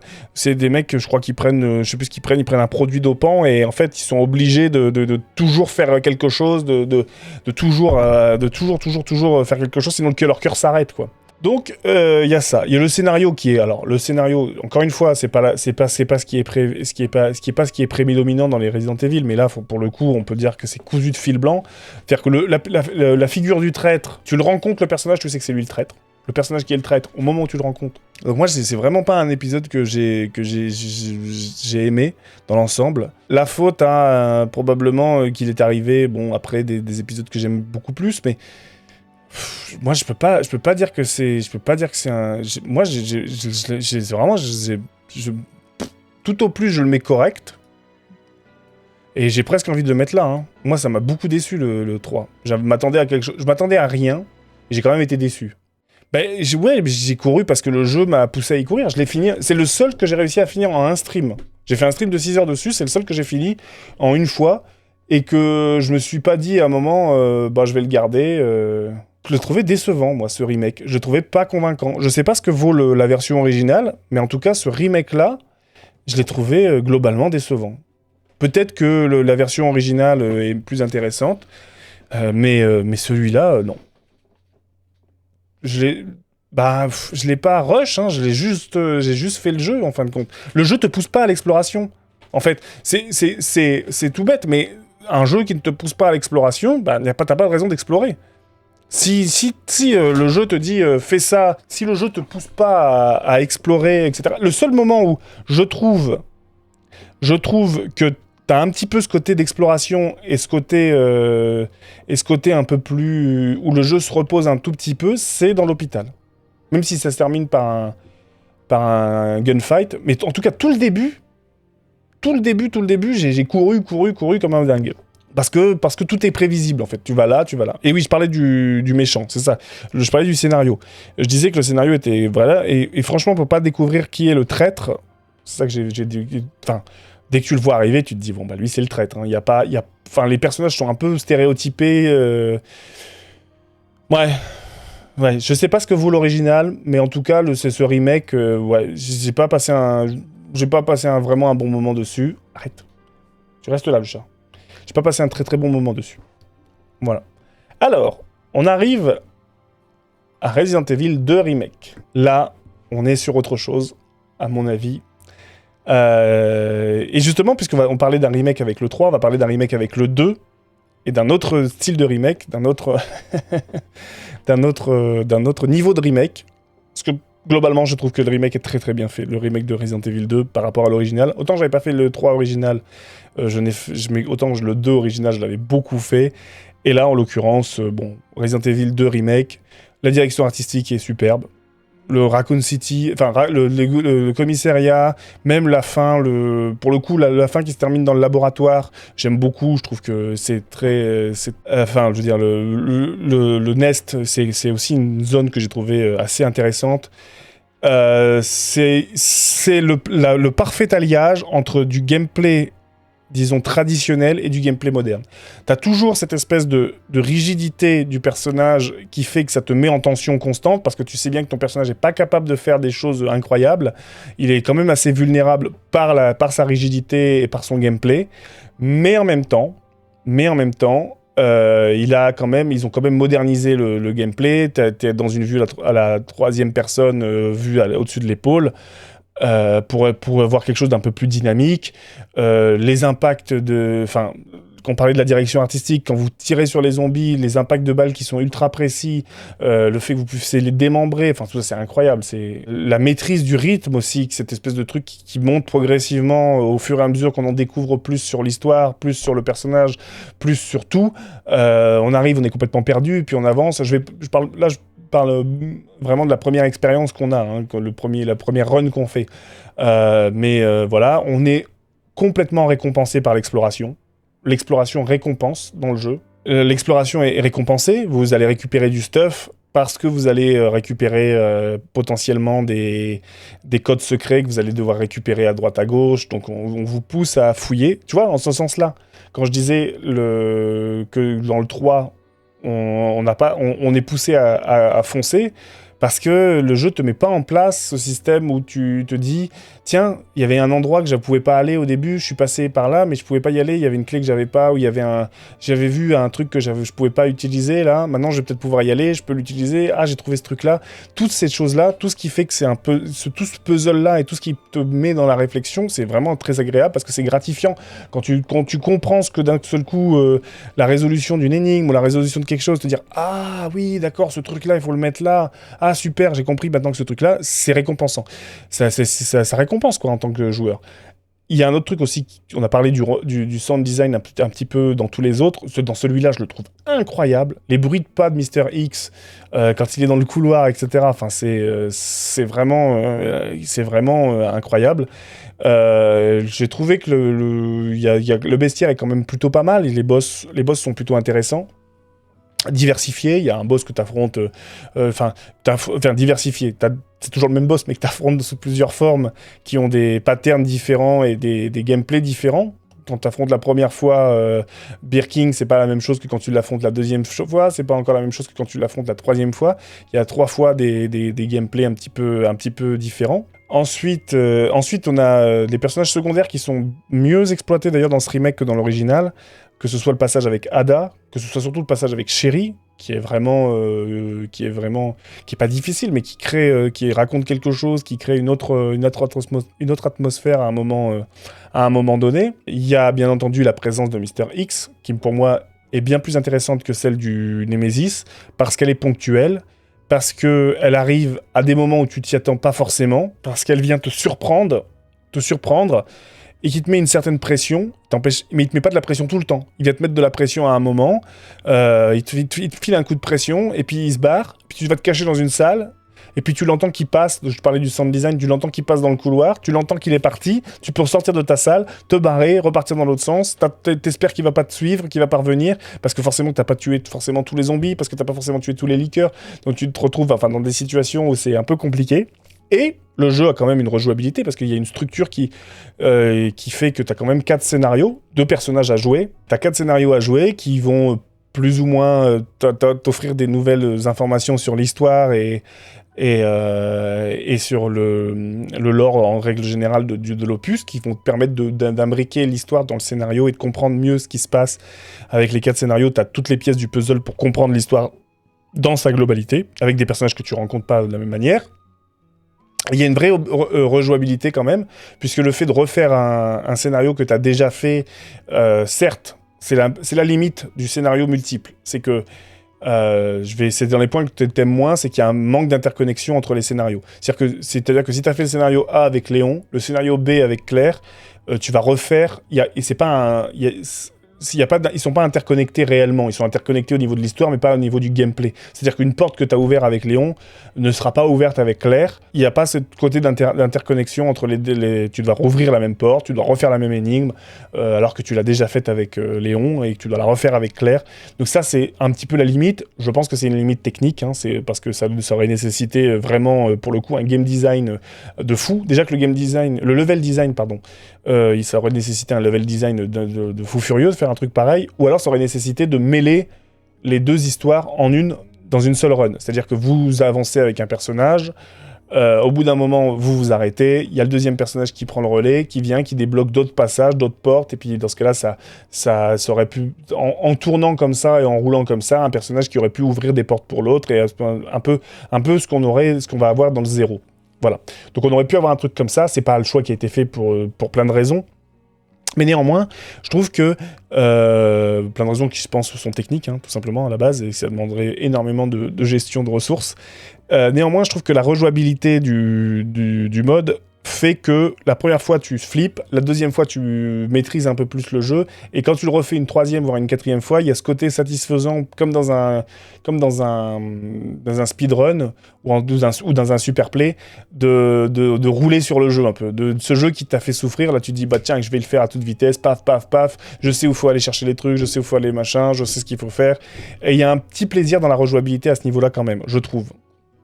C'est d'ailleurs pas pour rien que ça a été un des premiers jeux qui ont instauré finalement en leur sein même cette notion de speedrun, quoi.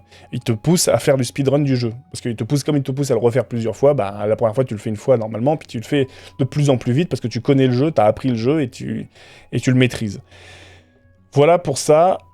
Ça, c'est pour les points un petit peu négatifs. C'est que du coup, les 4 runs sont un peu répétitives. Et il y a un peu la lourdeur des boss. C'est-à-dire que la rigidité du gameplay fonctionne dans le jeu de base, mais contre les boss, pardon, c'est parfois un peu pénible. Ton personnage, il est lent, t'arrives pas... Les boss sont assez mobiles, rapides. T'as parfois du mal à jouer, à pouvoir les affronter, et ça devient, tu te fais enchaîner, tu te prends un coup, puis tu te relèves, et tu te reprends un coup, puis tu te relèves, puis tu te reprends un coup, parce que t'arrives pas tout simplement à viser, parce que le personnage s'est déjà retourné, parce que ça a été un peu pénible. Donc bon, ça peut rendre les boss un peu fastidieux par moment, mais ça reste quand même... ça reste quand même acceptable. Et pour moi, c'est un excellent mix entre un côté un petit peu plus action et quand même un survival horror traditionnel, vraiment basé et axé sur la découverte et sur l'exploration et sur la tension constante. Moi, je sais que quand tu arrives dans le commissariat et que le seul endroit où tu peux aller, c'est dans l'endroit, la porte fermée, là où c'est marqué n'y allez pas, et que t'es obligé d'y aller, que t'ouvres le machin, que t'arrives là, que c'est bourré de sang, enfin, pardon, mais qu'il y a du sang partout et tout, et tu te dis, ça pue un peu cet endroit quand même, hein, je suis vraiment obligé d'y aller là, et que ils arrivent justement dans une question de rythme à pas te mettre, tu ouvres le truc, t'as pas 5 zombies qui te tombent sur le rable, non, t'as aucun zombie. T'en as pas. T'avances, y a personne. Tu vas jusqu'à l'endroit où il y a l'élément de cinématique qui se déclenche. D'un seul coup, il se passe un truc. Et là, tu te fais attaquer. Et ils ont différé le moment où tu te fais attaquer. Et ça, c'est intelligent dans la manière dont tu gères la peur et l'émotion chez un spectateur, chez un joueur. C'est pas simplement, tu rentres, boum, il y a plein de trucs et tu tires sur tout. Et puis voilà, tu défourailles, il n'y a pas de souci. Non, là, c'est progressif. Il y a plein de moments où le jeu fonctionne comme ça dans la progression, dans la progressivité c'est la peur différée, quoi. Et là, il y a une gestion de ressources qui est bien faite. Il y a suffisamment de ressources pour pas que tu te retrouves softlock, mais il y en a pas non plus à foison pour que tu puisses tirer sur tout le monde comme un débile. Ça te pousse quand même à certains zombies à ne pas les tuer, à passer à côté. Enfin bref, à les esquiver. Bref, moi j'aime beaucoup, beaucoup, beaucoup cet opus. Le 2, de toute façon, original, faisait partie de mes préférés, et ce remake, moi, je le place ici. Voilà. Pour moi, il fait partie des meilleurs Resident Evil de la saga. L'histoire, les personnages, le lore, le gameplay, tout ça, c'est un savant mélange parfait qui fait que tout fonctionne. Il y a suffisamment d'énigmes pour ceux qui aiment les énigmes, d'exploration pour ceux qui aiment l'exploration, d'action pour ceux qui aiment l'action. C'est parfait. On va passer rapidement, on va faire des bons à Resident Evil 0. Alors, Resident Evil 0, c'est le premier qu'on a refait en stream, du coup. Je finis pas par celui-là, je finirai par le 1. Je vais faire le 0 parce que dans la timeline, même si il est sorti après celui-là de toute façon. Mais je parlais du 0 parce que je veux garder le 1 remaster pour la fin. Alors, je trouve que la direction artistique est très belle pour l'époque. Je l'avais dit quand j'y avais joué. Pour un jeu qui est si ancien, franchement, c'est pas mal. Le jeu est quand même beau, il y a des belles ambiances, etc. Le centre de formation est très chouette. J'en garde un bon souvenir. Pareil. Même le train était pas mal. Aussi, après, il y a d'autres passages que j'aime moins, mais il y a un truc qui fonctionne bien, c'est le système de caméra. Paradoxalement, c'est quelque chose qui est un peu rigide, mais ça fonctionne très bien dans un survival horror, parce que ça te donne des informations. Enfin, tu joues un personnage avec des informations cachées. C'est caché par le gameplay. Mais c'est un combo gagnant parce qu'il s'est fait avec c'est fait aussi avec un sound design qui fonctionne bien. Donc t'arrives, tu ne vois pas la menace, donc tu ressens de l'oppression, mais tu sais qu'elle est là parce que tu l'entends, parce que t'entends quelque chose qui gazouille, t'entends un bruit de zombie, tu sais pas où il est, tu sais pas ce qu'il va faire. Et bien sûr, le personnage, lui, normalement, si on était dans une vue à la troisième personne, on le verrait, ou dans une vue à la première personne, on le verrait. Mais là, vu que c'est des plans de caméra fixe, le jeu choisit ce que tu es libre de voir et ce que tu ne peux pas voir. Donc ça, c'est toujours un truc qui te met forcément... Tu rentres dans une salle, tu te dis, ok, j'entends quelque chose, je sais qu'il y a quelque chose, je sais pas où il est, je vais y aller progressivement parce que tu vas à tâtons et t'espères pas de foncer sur le zombie comme un débile. Donc ça, c'est plutôt un point positif. Moi, en tout cas, c'est quelque chose que j'aime bien. Le côté nanar, assumé. Le côté nanar assumé, c'est vraiment le jeu... Alors pour le coup, là, c'est vraiment un nanar. Dans l'écriture de l'histoire... qui part dans un délire complètement absurde de moules transgéniques. Enfin bon, c'est pas des moules, c'est bien que c'est des sangsues, mais enfin bon, bref. Le mec qui contrôle ses sangsues et tout ça. Enfin, on est dans le pur nanar de série B, Z, d'horreur. Et en fait, c'est un point que moi j'ai mis en point positif parce que j'adore les nanars. Mais ça peut tout à fait être considéré comme un point négatif. C'est-à-dire une histoire qui est complètement... Les dialogues des personnages, même la caractérisation des personnages qui est complètement... qui est hallucinante, quoi. Du méchant, la caractérisation des relations, de la façon dont ils se parlent et tout. Les répliques sont bouleversantes de conneries, mais moi j'adore. Moi, personnellement, ça, j'adore. C'est vraiment... Le jeu réussit quand même par moments à retrouver une certaine tension, quand même, malgré tout, dans un certain sentiment d'oppression. Néanmoins, il y a pas mal de points négatifs sur le jeu. Tout d'abord, on va parler des zones qui sont assez inégales. Autant, j'aime bien le train, je trouve le centre de recherche pas mal. Ce qui arrive après...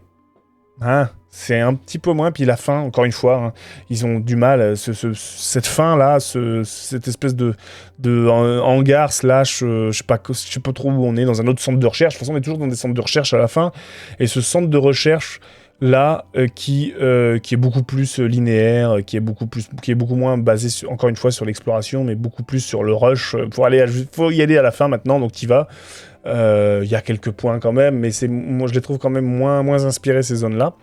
Donc ça, c'est la première chose. Finalement, le fait d'être en duo, ça peut être intéressant dans certains cas, dans certains points de gameplay. Il y a des moments où c'est bien exploité. Le moment où le fait que vous prenez un personnage et que vous faites intervenir un personnage qui fait avancer, qui pose un truc, et l'autre personnage, pendant ce temps-là, vous récupère quelque chose, qui vous le donne. Ils ont réussi à l'implémenter et en faire quelque chose de correct, qui fonctionne. Mais le problème, c'est que le duo, ça nuit à l'horreur, quoi. Ça nuit à l'immersion. C'est que dès lors que vous êtes avec quelqu'un, vous n'êtes pas tout seul, et un survival horror, c'est mieux quand votre personnage est tout seul, quoi, qui peut compter sur personne. Il a pas un personnage à côté pour le rassurer, ou pour le carry, ou je sais pas quoi, pour le réconforter, ou pour le protéger. Enfin, c'est un peu la limite du duo, quoi. C'est que ça nuit un peu à l'immersion et à la dimension survival horror. Et si, avec tout ça, une difficulté aussi qui est mal dosée, c'est clairement, la difficulté est pas très bien dosée.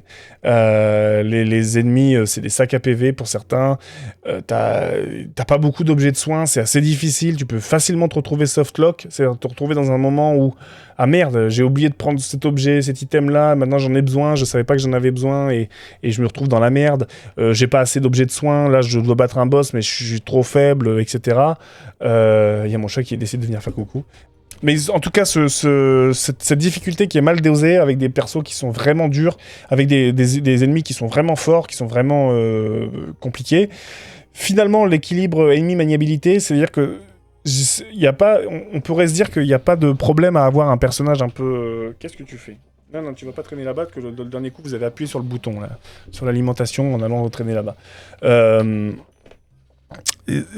la maniabilité, c'est un vrai problème. C'est-à-dire que t'as des personnages qui sont lents, ok, t'as des personnages qui sont assez peu mobiles, et des angles de caméra qui sont fixes.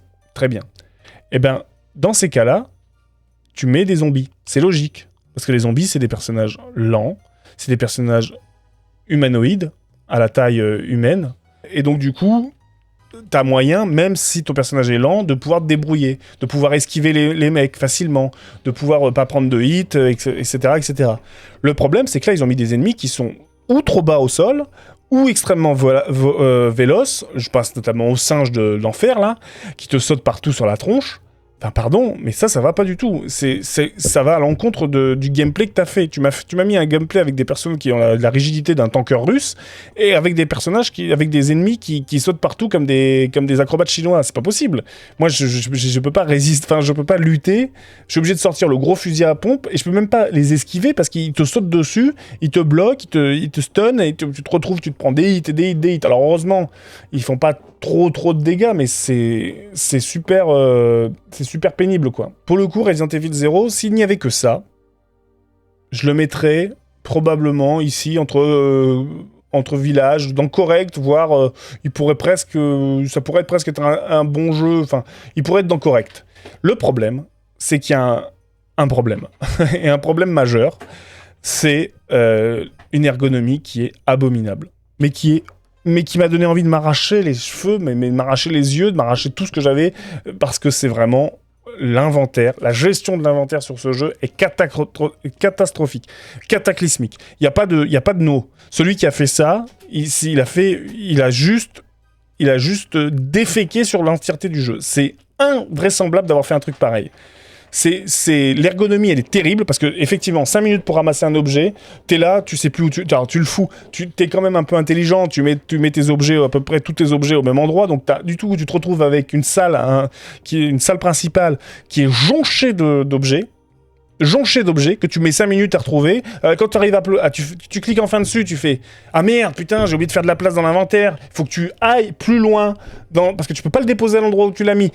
Tu peux pas l'échanger. Tu pourrais juste te dire « Bon, bah, je prends celui-là, je l'échange, et l'autre, je le pose par terre. » Non, tu peux pas l'échanger. Faut que tu ailles plus loin dans la pièce, que tu fasses l'action, que tu déposes l'objet par terre, que tu reviennes à l'endroit où tu avais pris l'objet, tu le reprends, tu jongles avec l'inventaire de ton autre personnage. Enfin, c'est abominable. J'ai passé, je sais pas combien de temps j'ai passé je ne sais pas combien de temps dans l'inventaire dans ce jeu. Je sais pas, sur les 8 heures ou 9 heures ou 10 heures, je sais plus combien on a mis pour faire le jeu, j'ai dû passer au moins 1h30 dans l'inventaire. C'est n'importe quoi. Enfin, c'est une ergonomie catastrophique.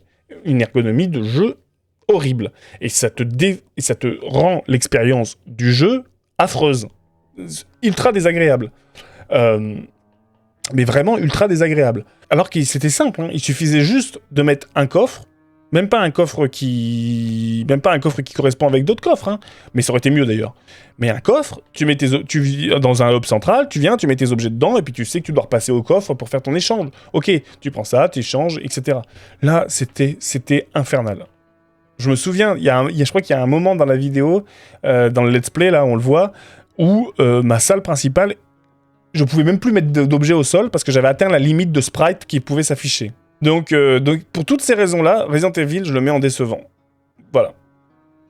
J'ai passé une moins bonne expérience encore que sur le 3. J'aurais aimé le mettre plus haut, hein. S'il n'y avait pas ces trucs-là, je l'aurais aimé plus haut. C'est pas horrible comme le 6, parce qu'il y a quand même des trucs à sauver dans le 0, alors que dans le 6, pour moi, il n'y a rien à sauver. Mais c'est décevant. C'est vraiment un jeu, et je suis encore plus déçu que j'aurais aimé l'aimer, ce jeu, parce qu'il avait des qualités que j'aime bien dans les RE, mais il est sabordé par cette prise de décision. J'ai pas essayé d'aller plus loin que le train. Ouais. Je comprends. Moi, je me suis accroché parce que j'étais en stream et que je voulais le finir, mais je me suis accroché. Celui-là, je me suis pas accroché pour le finir, parce que celui-là, je l'ai fini tellement rapidement. S'il avait été long, je sais pas si j'aurais pris du plaisir, mais en tout cas, c'est sûr que je l'aurais fini lentement. Mais celui-là et celui-là, ils ont été longs. Ça a été parmi les deux plus longs, parce que celui-là, parce qu'il est long déjà, mais puis la gestion de l'inventaire m'a fait pas d'un grand fou, et puis celui-là, parce qu'il est horriblement long pour rien. Donc, malheureusement, Resident Evil 0, décevant. On arrive à la dernière de ce truc, de cette playlist, de cette tier list, pardon, le Resident Evil 1 Remaster. Ce que j'aime beaucoup dans le jeu, ce que j'aime beaucoup dans le jeu, c'est... déjà, il y a plein de trucs que j'aime bien. J'aime bien le fait que c'est un anti-fan service. C'est-à-dire que si vous aviez fait Resident Evil 1 original à l'époque, la version sur PlayStation, pardon, vous lanciez ce jeu-là, le jeu ne faisait que vous surprendre, d'être là à des endroits où vous vous attendiez pas. Le truc que vous pensez, le truc qui d'habitude, si vous aviez fait l'original, ah oui, le blason il est là, je sais, on le récupère comme ça, t'y vas, en fait il y a pas de blason, tu te prends un monstre, enfin c'est ça, c'est tous les changements qui ont été apportés par rapport à l'original dans ce remaster sont incroyables, ils sont faits pour te surprendre, pour te piéger, pour te rendre fou si jamais t'avais l'habitude de faire l'original. Donc ça c'est courageux et c'est couillu de faire un truc comme ça. Il y a une tension entre la mise en scène dans la mise en scène. C'est un petit peu ce qu'on retrouve, du coup, j'ai évoqué dans le 0, je ne vais pas en reparler plus longtemps, mais le fait d'avoir des angles de caméra fixes, et donc une information limitée, bah ça participe complètement du survival horror. T'arrives dans un espace, t'arrives dans une salle, t'arrives dans un couloir, tu sais qu'il y a des zombies, tu sais pas où ils sont, mais tu vas pouvoir, tu vas avancer à tâtons et tu es dans le même état d'esprit que ce personnage qui arrive. Lui, il expérimente l'horreur dans un manoir plein de zombies. Toi, tu expérimentes l'horreur dans un manoir plein de zombies parce que tu ne sais pas où ils sont. Le fait est que pour le coup, là, les ennemis, à ceci près, si on met en exception des chiens, parce que même les hunters, ils sont rapides, ils courent, etc., mais ils restent relativement esquivables et ils restent relativement facilement tuables parce qu'ils sont à hauteur de personnages, quoi. Et on peut assez facilement quand même les esquiver. Les chiens, c'est autre chose. Les chiens, c'est les chiens de l'enfer. Mais ils sont pas très... les chiens, bon, c'est un peu la difficulté des persos, mais ils sont pas très... Ils sont pas trop létaux. Vous allez pas mourir à cause des chiens. En règle générale, ils font pas trop de dégâts. La direction artistique sur le jeu-là, elle est aussi incroyable. Pour un jeu qui date de 2003. D'ailleurs, c'est le seul que j'ai... dans la version originale, encore. La version... c'est le seul que j'ai gardé d'original en version Nintendo GameCube, que j'ai encore en support physique. Voilà, c'est le seul que j'ai gardé. Et pour l'époque, la direction artistique, elle est magnifique. Enfin, on a l'impression que ça n'a pas vieilli. Tu relances le jeu aujourd'hui, bon, certes, les textures sont peut-être un peu moins jolies que serait un jeu complètement moderne, mais le choix des lumières, le choix de ce que... toute la palette graphique, le jeu des lumières, vraiment pour le coup, ça, incroyable. La création sonore qui crée une vraie atmosphère de tension avec les éclairs, avec l'atmosphère du dehors, le parquet qui craque, enfin plein de choses comme ça qui font que tu y es complètement dans le manoir. Le manoir, parlons-en, un des meilleurs level design de tout RE, clairement. Tu dois aller là, tu dois aller ici, tu dois comprendre que « Ah, j'ai trouvé cet objet-là, mais je vais pouvoir retourner à l'objet où je pouvais pas aller. Je vais pouvoir, maintenant que j'ai débloqué... Ah, mais il faut que je veux débloquer ça, il faut que je trouve une manivelle, il faut que j'aille une manivelle, c'est aller là, avec la manivelle que j'ai ici. » Et en plus, le manoir se dévoile pas de façon... Enfin, même dans d'abord, en termes de cheminement, le jeu te met des impasses. Au début, tu peux pas aller là, tu peux pas aller là, tu peux pas aller là, tu peux pas aller là. Donc, tu es obligé d'aller à l'endroit où est-ce que tu vas.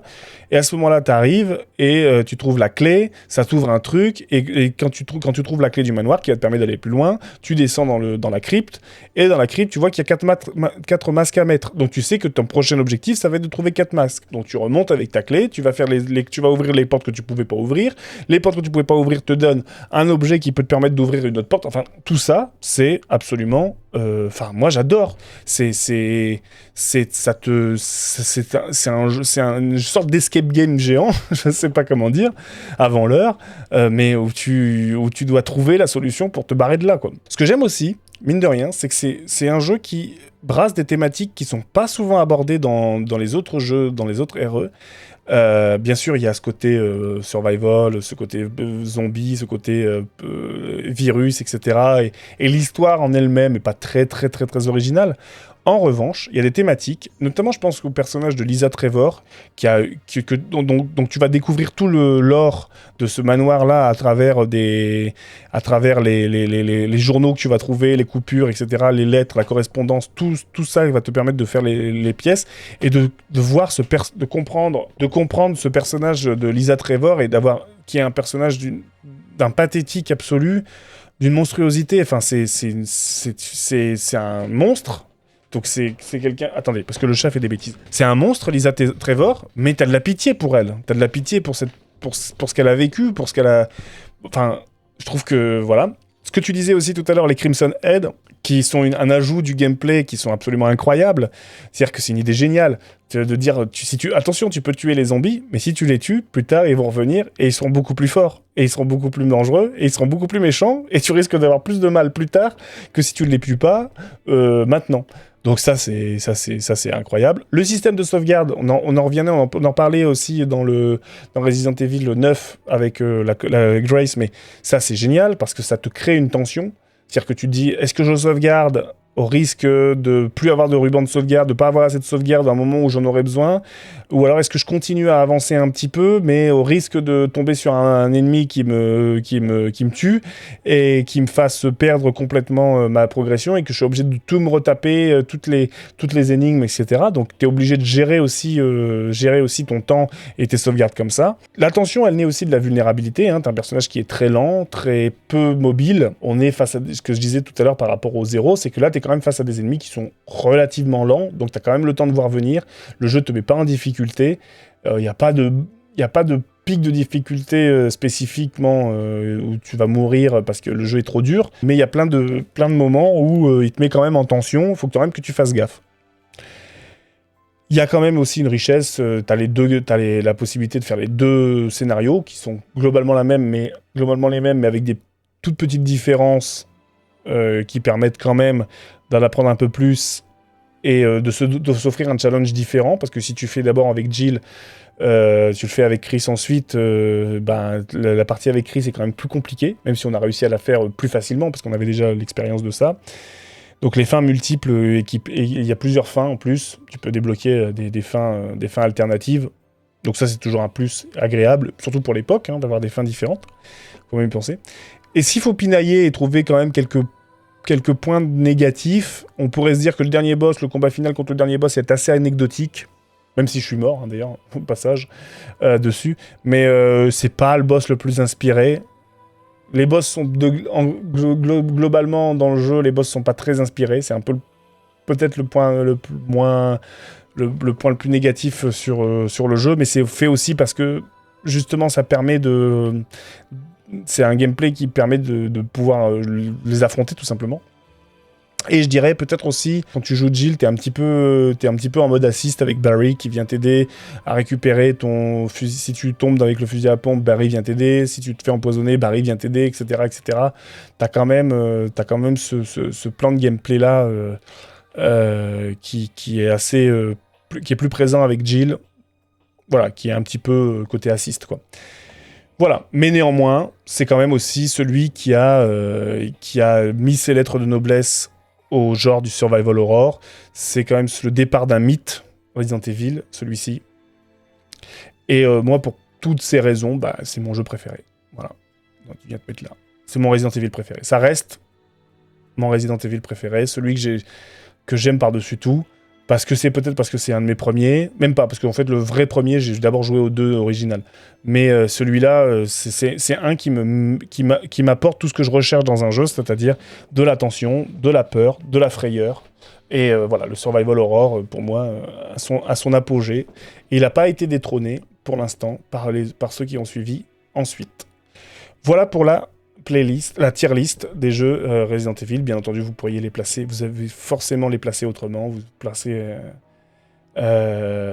vous les placeriez probablement de façon totalement différente, selon les expériences de chacun, mais voilà, c'est ma tier list de mes jeux préférés, de ce que je considère comme étant les Resident Evil les meilleurs. Voilà pour la tier list, j'espère que ça vous a plu, que vous avez que en tout cas mes explications ou mes arguments ont su quand même trouver une oreille attentive chez vous. Et voilà qui conclut cette tier list Resident Evil. J'espère qu'elle vous a plu, je me suis sûrement fait quelques ennemis avec certains classements. Un immense merci d'avoir regardé la vidéo jusqu'au bout. Si vous avez passé un bon moment, n'oubliez pas de lâcher un petit pouce bleu et de vous abonner. Ça fait plaisir et ça aide la chaîne à grandir. Maintenant, c'est à vous de jouer. Qu'avez-vous pensé de ce classement? Est-ce que j'ai placé votre jeu préféré trop bas? Dites-moi tout en commentaire et n'hésitez pas à poster votre propre tier list, je lirai ça avec attention. Et si vous voulez qu'on en discute en live ou qu'on se fasse des frayeurs ensemble, je stream très régulièrement du Dead by Daylight, des jeux d'horreur, mais aussi des jeux indés, des board games, tout ça pour varier les plaisirs. Le lien est dans la description, je vous attends avec plaisir et d'ici là, portez-vous bien, prenez soin de vous et à bientôt pour une nouvelle vidéo. Salut à tous!